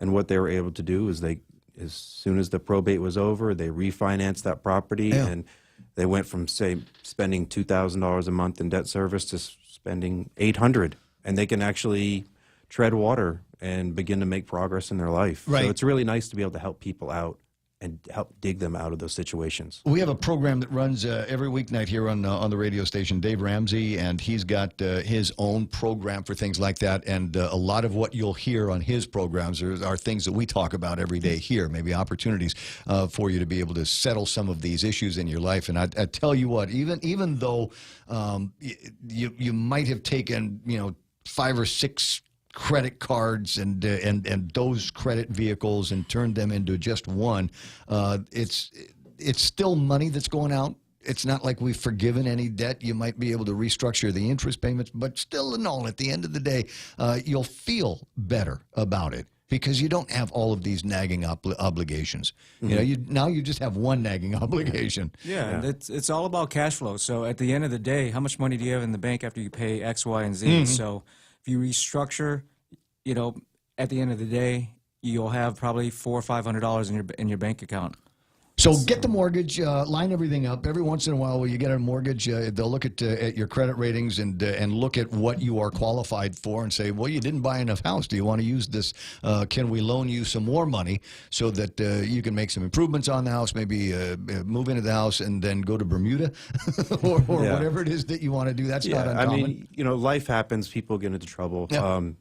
Happens to everyone. And if you need to use that tool to tap equity, to clear those things out and start fresh, it's good. But if you're going to habitually just keep jumping back down into that hole and not being able to when he dig you says out. that, he's like, he knows. He's like, yeah, check your credit, Gib. I know all about you. Well, maybe I was just reading a headline. The government's headlines. Well, there's that as well. When is it a good time to refinance a property? We were talking just before this conversation started offline about how the interest rates are beginning to creep up again. And I thought, well, it's par for the course. We've had 10 years or so of low cost money, and it's about time for that number to go back up. Take a look at your current mortgage and see how much you're paying in interest.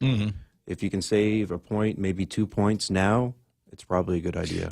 Don't you think, though, by now most of the people that could refinance already did? Because like I said, there was money on sale for a while. I don't know Really? about that. We've been coming across rates, paying off loans in the 8% range, which I was surprised. Yeah. But it's been around 3 and 4 for years. It has, but people are still paying 8. Nobody looks at their statements out here. I guess. Well, do it quick before the money goes past what your interest rate is on right now. Even a fraction of a percent is a savings. It doesn't take long. You open up your envelope every month to see how much you have to pay, see what your interest rate is, and it doesn't take but 30 seconds to call us, ask us what our rates are, and you compare and see if we can save you money on your monthly payment. Right, and it's not as difficult to process as you might think. There are some fees that you're going to have to cover. It's a new loan, so you've got some loan origination numbers that you got to deal with, right? Oftentimes, on the refinance, just about all the fees can be wrapped up in the loan, and it would still save you money. There'll be some out-of-pocket fees for maybe an appraisal, flood determination, and a court lien, but you're talking on average less than $1,000 out of pocket. Okay. How much of that is tax deductible?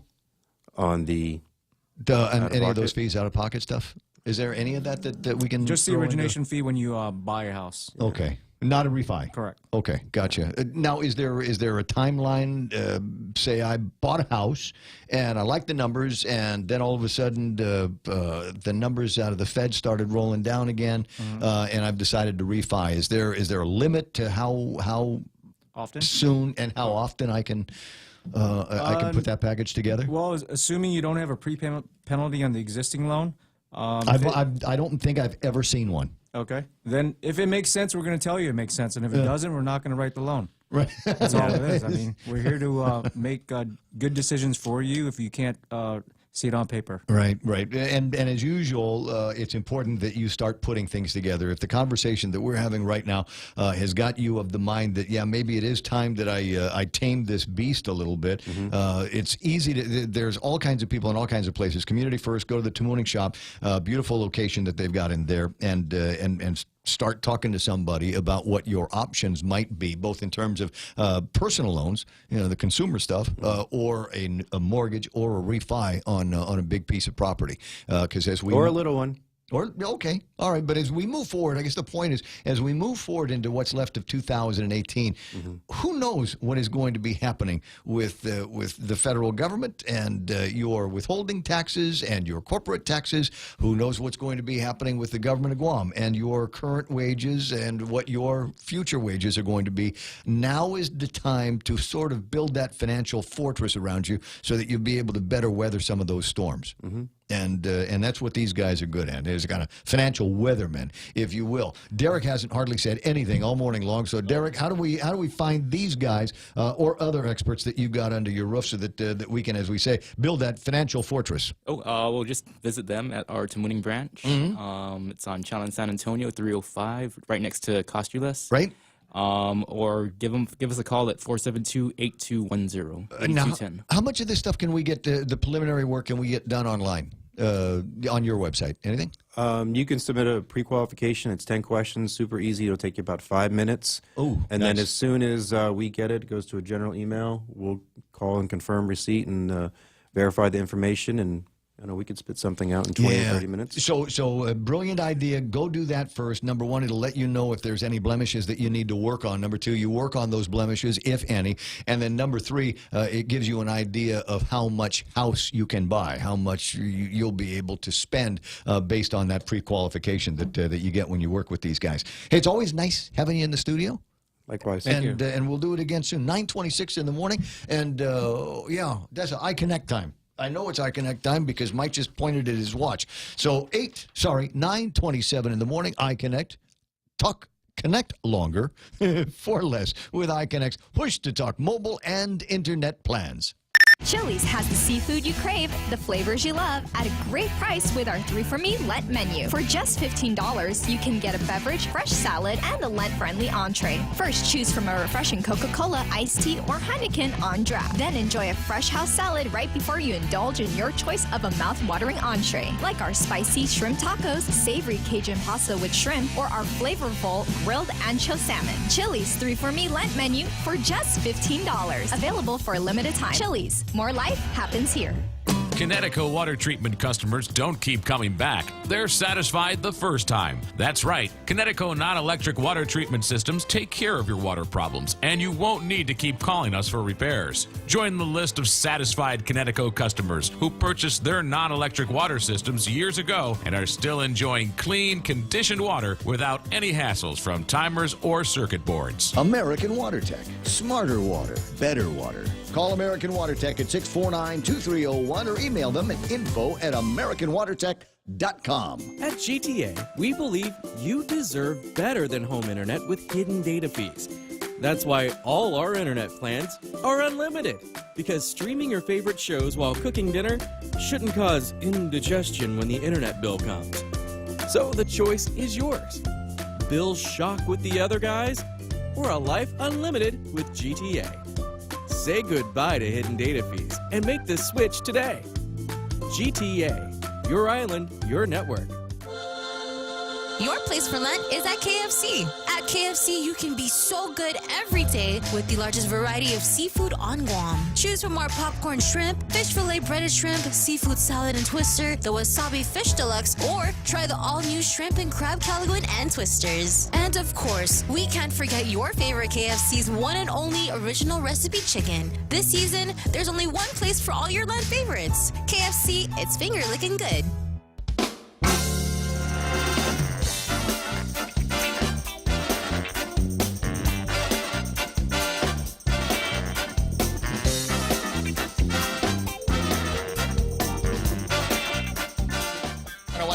Wow, 9:30 in the morning, and normally at this time on the clock we'd break away and go and find Kevin Kerrigan and do some headlines, but he's off at his grown-up job, so we're not going to be able to talk to him this hour. Actually, in that grown-up job, I think he and the guys over at the Daily Post going to spend a little bit of time unraveling and getting more information on some of the very things that we talked about today. And among them, it started with a conversation with Simon Sanchez in his capacity as one of the members of the Consolidated Commission on Utilities. He is a commissioner in that group, has in the past been a leader of it. And because I wanted to find out what his thoughts would be on how the autonomous agencies like GPA, like GWA, are going to deal with the furlough procedures that the governor of Guam has pushed the button on in his executive order. His initial reaction is, I don't think this ought to apply to us. I'm against it. Maybe let's not. What difference will it make? We're kind of self-sustaining around here, guys. And so if we go to a 32-hour work week, the only thing that's going to suffer is our employees and our ability to continue to service the customers of GPA and GWA. Honestly, as the new guy here, the past month has been a lot like this. It's just gotten strange. Don't worry about it too much. This is the from my position, and I'm not an old guy in here, but I've played around talk radio microphones and long enough to know, and have observed long enough to have forgotten some things. But this all feels very deja vu. We've been here before. There's any number of times that in people's lifetimes that they can go back and say, "Oh yeah, it was bad like this when Gutierrez was the governor. We had hard times when Felix was the governor. We got hard times while Eddie is the governor." And so it's just the way it is. What is different, I suppose, in this case is the force field. It comes from us being wards of the United States and having that same kind of tax system as they do. So when the president and Congress decide that there's going to be less withholding taxes, hey, I'm a happy guy. That means that I get to hold on to a little bit more of my money when they say that the corporations that I work with, people that I advertise with, our own company, will be able to take some of the revenues that we would normally send to the rev and tax in the form of taxes. That means I get to keep those dollars. I can buy more toys for you in there. I can buy on-off switch here's for these microphones. Woohoo! Right? Can buy 2-ply toilet paper. Embossed. I can go find where the government gets theirs and get the embossed kind. First class all the way. That's for my people. I'll fight for you. Anyway, so there's we've got this situation again. This federal government says we're going to do this, and from the consumer side, I'm absolutely delighted to hear it. But I knew when I started hearing about the kind of numbers that if you've got pull in one direction, you've got push in the other direction, and the push now is on the government of Guam. How are we going to make up for the lost revenue? Because Choice Broadcasting isn't sending the same amount that they used to. And Ray Gibson is going to be holding on to a little bit more money in his paycheck. So how are we going to make up for that? I know what we'll do. We'll raise the taxes. Ooh. No. We're not gonna raise the taxes. I'm against that. I'm against that. And I got a guy, a frequent contributor in the email, says, well, if you're not going to do that, well, what is your big plan to get us out of this mess? And, sometimes I don't have a big plan. Sometimes I'm no good at it. Maybe we'll do what Simon says and decide that we'll do kind of a short-term increase in the GRT. And while we're working on that, we can punch through all of the ideas that we've got floating around on revenue enhancement, cost containment at the same time and simultaneously. I just worry that without that heavy-duty sunset period, and you'll say, gee, Ray, don't you trust the government? And I say, yes, I trust them about as far as I could spit a mouse. I don't trust them to live within the means that they say they're going to live in. So we got a 4% GRT now, right? So, and let's say that because we need the salvation, let's make it 6% gross receipts tax or sales tax, whichever one is going to be. And the government's going to fall in love with the additional amount of dough that they've got. And then all of this conversation about reorganization, all of the conversation about living within our means, as Simon says, going out there and doing what the doctor ordered. Let's get some fiscal diet, some fiscal exercise in there, and live a clean life. Get right with Jesus, as I say. They ain't going to do it. Ain't going to do it. The crisis will have gone away. We won't need to furlough the 11,000 employees of the government of Guam.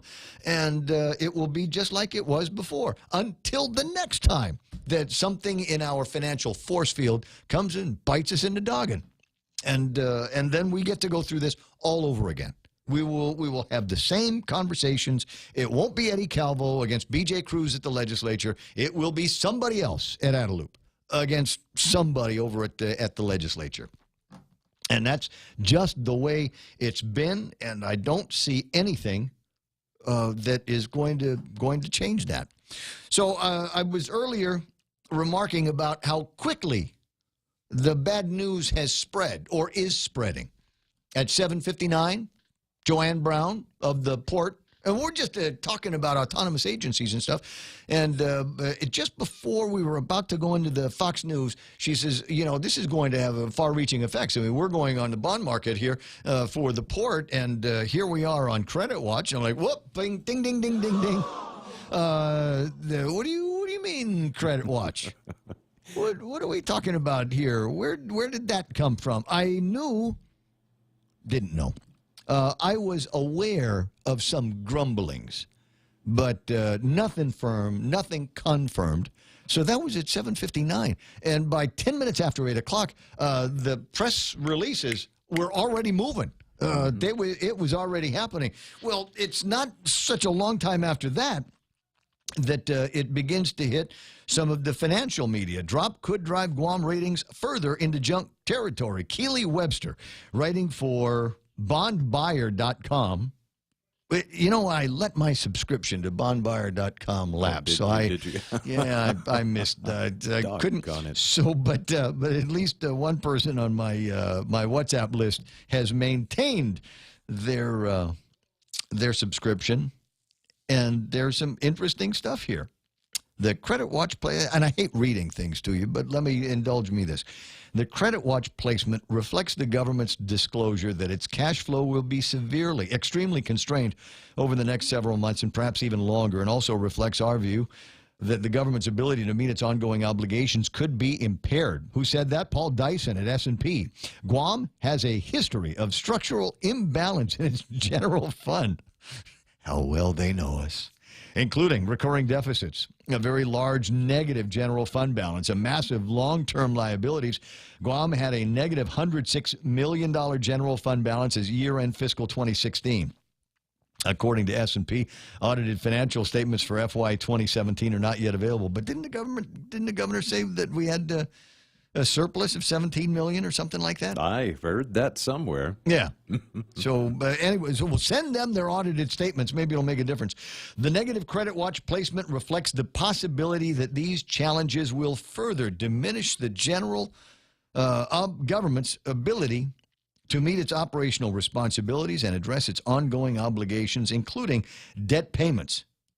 And this is the part where we have.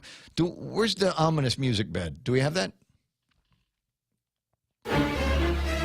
Not that one. The other one.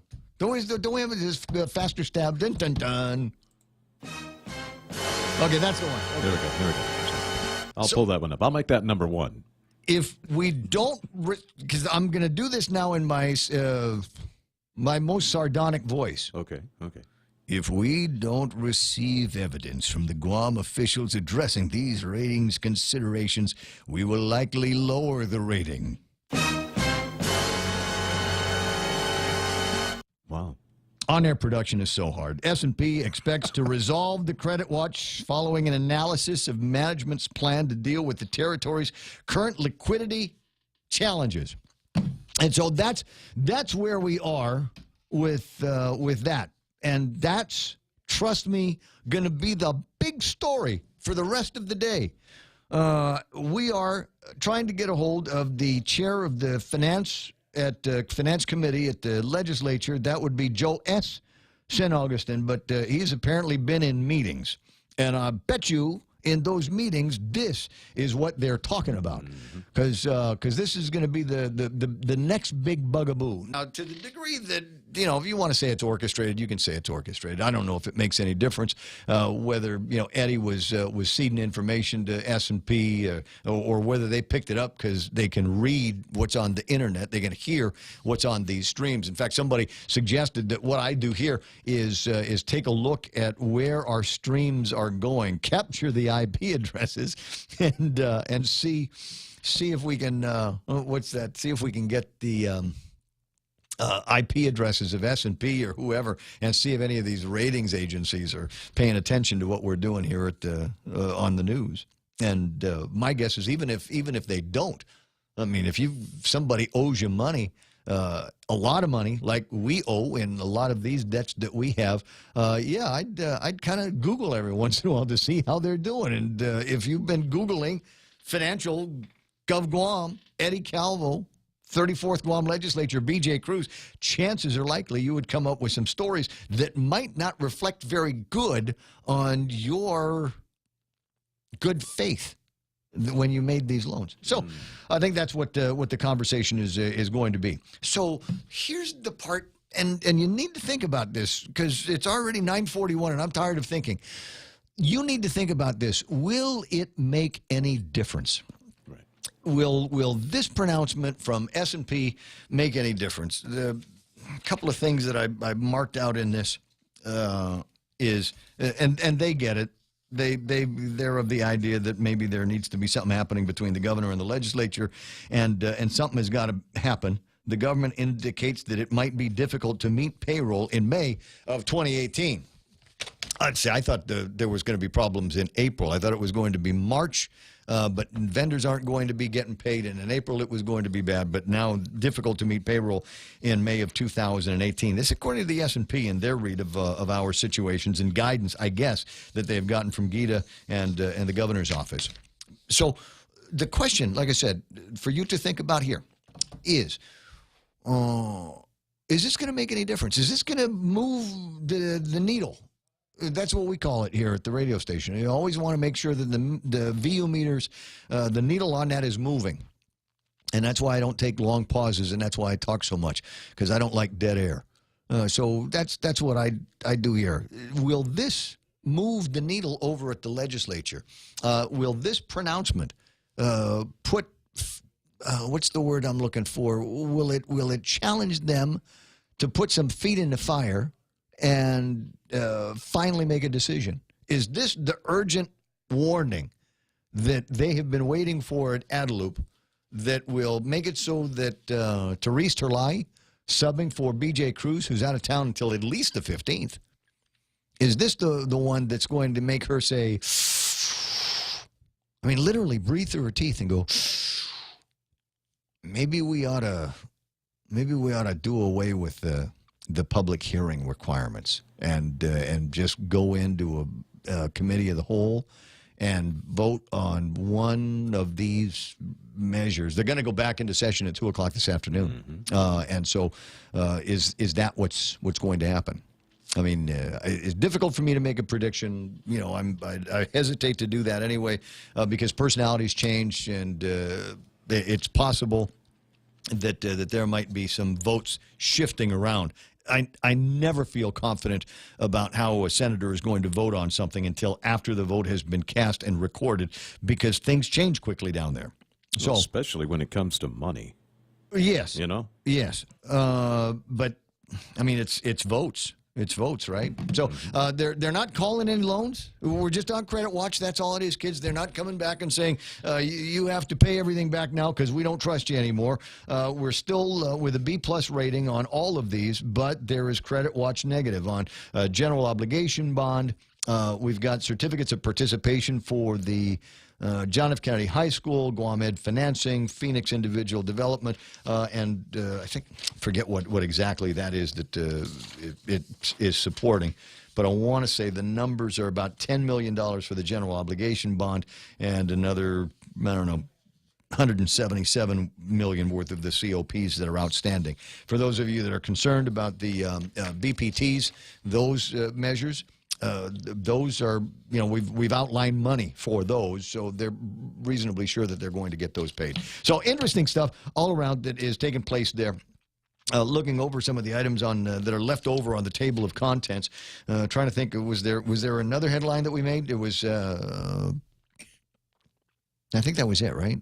Yeah, well, yeah, after once that bombshell was dropped, I think everything I try to get a scoop every morning, and so one of them is Cy is probably not going to be lining up on the side with the autonomous agencies, and then the other one is the credit watch thing, and I think that was it. I'm trying to remember if we got anything cool in the 8 o'clock hour that would take me all the way through, but I can't. I don't see it there. I thought we were going to spend a big chunk of the day talking about what was happening with the fire department and overtime, and ideas that Talena Nelson had about providing some dollars and cents. She's got a piece of legislation. The first question I got, and we weren't able to get it answered, was, will we need to do the AAA process on this? I don't know that it changes any of the existing rules and regulations where I think that is pertinent, but it certainly changes some of the fees that the fire department could charge for some of the things that they do. As an example, if they roll out to take care of you when you're involved in a minor accident, currently, they don't charge for that. It's just they patch you up and send you on your way. In the future, it'd be $279. For a serious accident, it'd be $605. I don't know what a UCB is. So if you're one of my firefighting buddies, of which I have several, do me a favor and WhatsApp me and tell me what is a UCB and why is it worth $500? Because I don't know what that is. Hazmat's $2,500. Because hazmat's expensive equipment, so you roll that stuff out there. In some cases, it's use it once and destroy. Public service, $279 for all of those. And then there's different fees for fire inspections, re-inspections, and all of that. So I thought we would spend some time talking about it. And I've seen Mike trying to get a hold of. You're trying to get a hold of Tilena? Is that what you're working on? If we do, I'd be surprised because if Joe S. is in a meeting, the chances are pretty good that they're probably in the same meeting, all of them together over at that place. 9:48. There were other things that I thought maybe we'd talk about. Something that was interesting. I can't see what you just wrote, so just say it. I tried to contact the acting chief of the fire department, but he's in a meeting, Mr. San Nicolas. Everybody's going to be in a meeting. Yeah, they're all meeting to have the meetings. Well, it's a 3-day weekend, and I think everybody's getting back together. So to the degree that there's probably going to be a little bit more of a full court press by the governor's office over at the legislature at 2 o'clock this afternoon. They've got another arrow, if you will, in their quiver. And I got a feeling that that's going to be wielded around like Thor's hammer when it gets to be time for the legislature to get back in. An unusual place that I find myself in today, and that's agreeing with the guys over at the union. You know, I'm not totally anti-union. I think they're a fun club, personally. Right. But I think there's just say that I don't always see eye to eye with the union guys. It's probably genetic, right? But in this case, I'll break it out. Tell you what, we'll take a break, and while we're breaking, I'll pull out the story and see where I'm on the same page with the guys from the Guam Federation of Teachers. That's ahead. At Micronesia Renewable Energy, values matter. So all of their solar energy systems come with guarantees and the most value. No shortcuts, all quality. It's giving you that solar energy system at the best price. It's using highly efficient solar panels with typhoon-proven racking, built by highly skilled local technicians, so your system performs and saves you money. It's total peace of mind all the time. Not all solar companies are created equal. For experienced quality solar, it's MRE. Call 632-2613. MRE, the smarter choice. For over 55 years, Community First has served our island as a full-service financial institution. And now, we're proud to introduce the new Community First Student-Run Credit Union, open in Mangilao on Route 10. Guam's first student-run financial institution, which means it's operated by college students like us, ready to serve all our members, existing and new. We're just down the road from UOG and GCC. Community First Guam Federal Credit Union, now open in Mangilao. This credit union is federally insured by NCUA.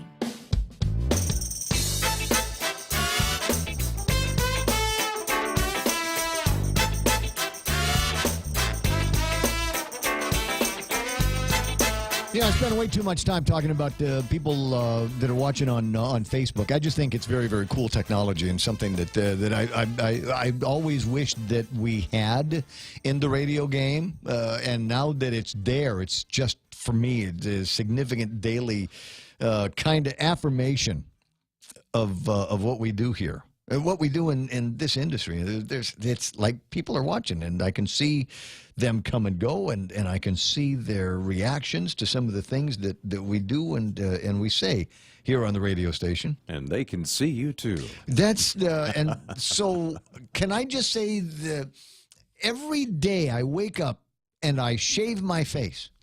Yes, and you've done well. And even before, when I was doing the other radio station with the other television thing, there were days I'd wake up and I'd look at the butt bus on my face and decide whether I would shave or not. And most of the time, not 100%, I'd say, yeah, I'll shave today. But I didn't want to do it all the time because I don't like shaving. Yeah, I'm not a big shaver either. You know, and so it's an extra step that I hate taking. And so it damages the skin, really. I'm just saying. I used to be very brown, and then I started shaving, and it just took all the brown skin right off the top, and so now it's howly here. All right, so I was telling you anyway. So there's other ways that you can enjoy the radio station. I don't know that any of them are as interactive as the Facebook deal, but if you just want to hear what's going on, 93.3 or HD3. On the Boss 104 HD channel. After we're done here, then we'll turn this into a video on demand on both Facebook, and you'll be able to watch it on YouTube. And is there another way that we can communicate? RayGibsonShow@gmail.com if you just want to send me an email. Well, this is interesting. Carl, as in Carl Gutierrez, writes, we better be careful what we ask for in delinking, because we're the only jurisdiction in the whole United States able to abate and rebate federal taxes. The Fed's main purpose in allowing us to delink is to bring this Guam-only program to an end. So we must make more of this program more readily available. You know, Mike St. Nicholas had a couple of interesting ideas on that, and I think it's on the pile of things that we've got to get to moving forward. So, as I said, it's very interesting. Mindy Uggan writes in today's post, GFT.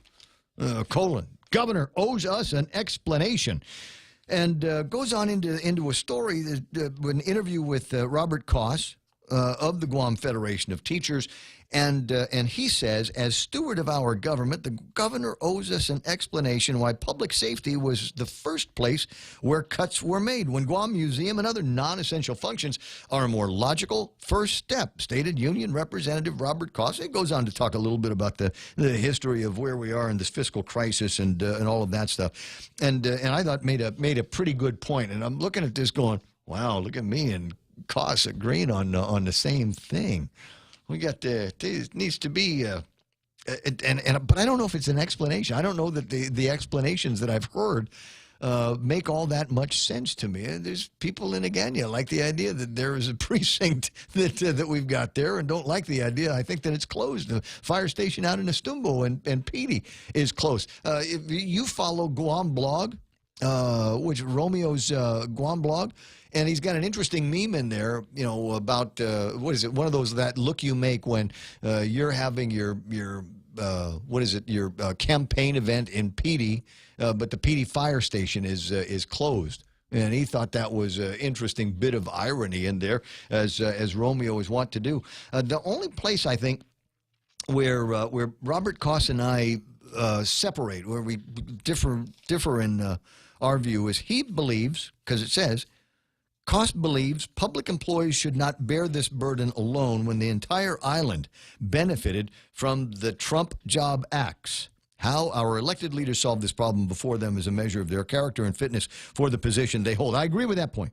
But when he starts talking about public employees should not bear this burden alone when the entire island benefited from the Trump Job Acts, you know, I hear you. I hear you, and it's hard to argue against that point. Is that we're all in this together, and if there's going to be a hike on gross receipts taxes, it's going to affect the government of Guam employees the same way it affects you and I. And if they're 32-hour work week, if they're on the furloughs, it's worse for them to do that.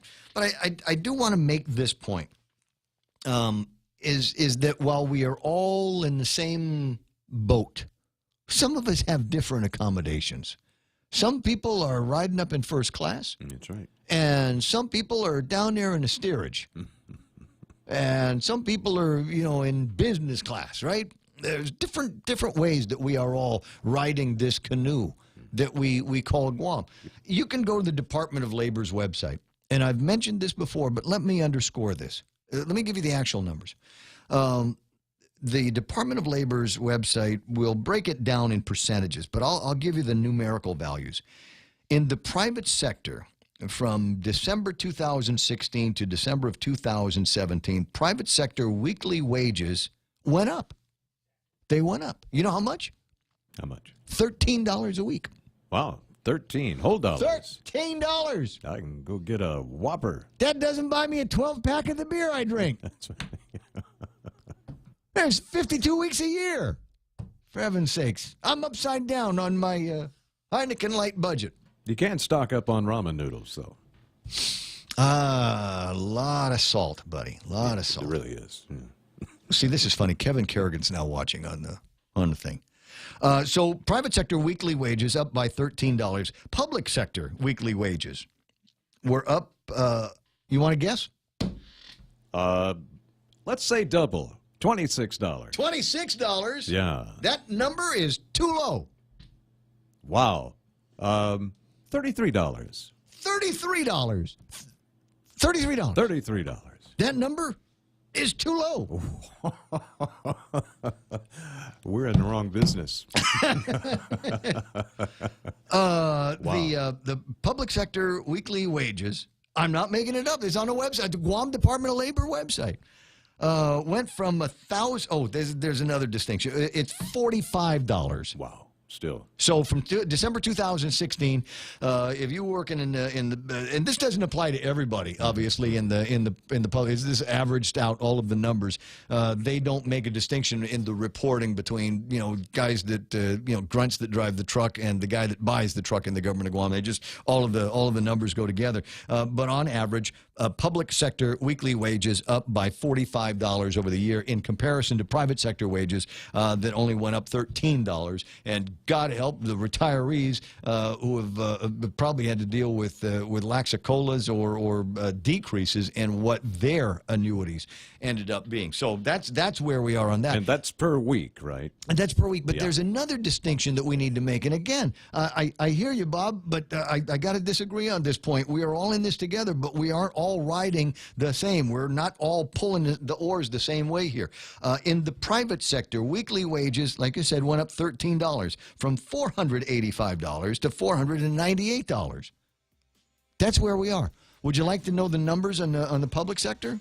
Absolutely. You don't. I'll tell you. Got me intrigued. So on the public sector, weekly wages went from $1,004 to $1,049. So, I mean, just to start, in December of last year, average weekly wages in the private sector were $485 a week, and if you were in the public sector, it was $1,000, better than double. So the impact of an increase, and you're liberal, you get it, is going to be, I want to say, regressive on the people that have got less money to spend. And that is the way we're going to end the program today. It's 10 o'clock in the morning. You're listening to radio station KUSG, Gutnya, Guam. Fox News is coming up next. Brian Kilmeade on the radio. Rush is right, a little bit later in the afternoon. And Sean Hannity, and plenty more of the great Fox, what do I call them, conservative bomb throwers. You get them all right here on this radio station. Here's the news from Fox. New gun laws for Florida. I'm Lisa Lacera, Fox News. Weeks after the mass shooting at Marjorie Stoneman Douglas High School. 20 years, 18 nays, Mr. President. So by your vote, the bill passes. The Florida State Senate passing a measure that would restrict gun purchases and raise the age limit on the purchase of firearms from 18 to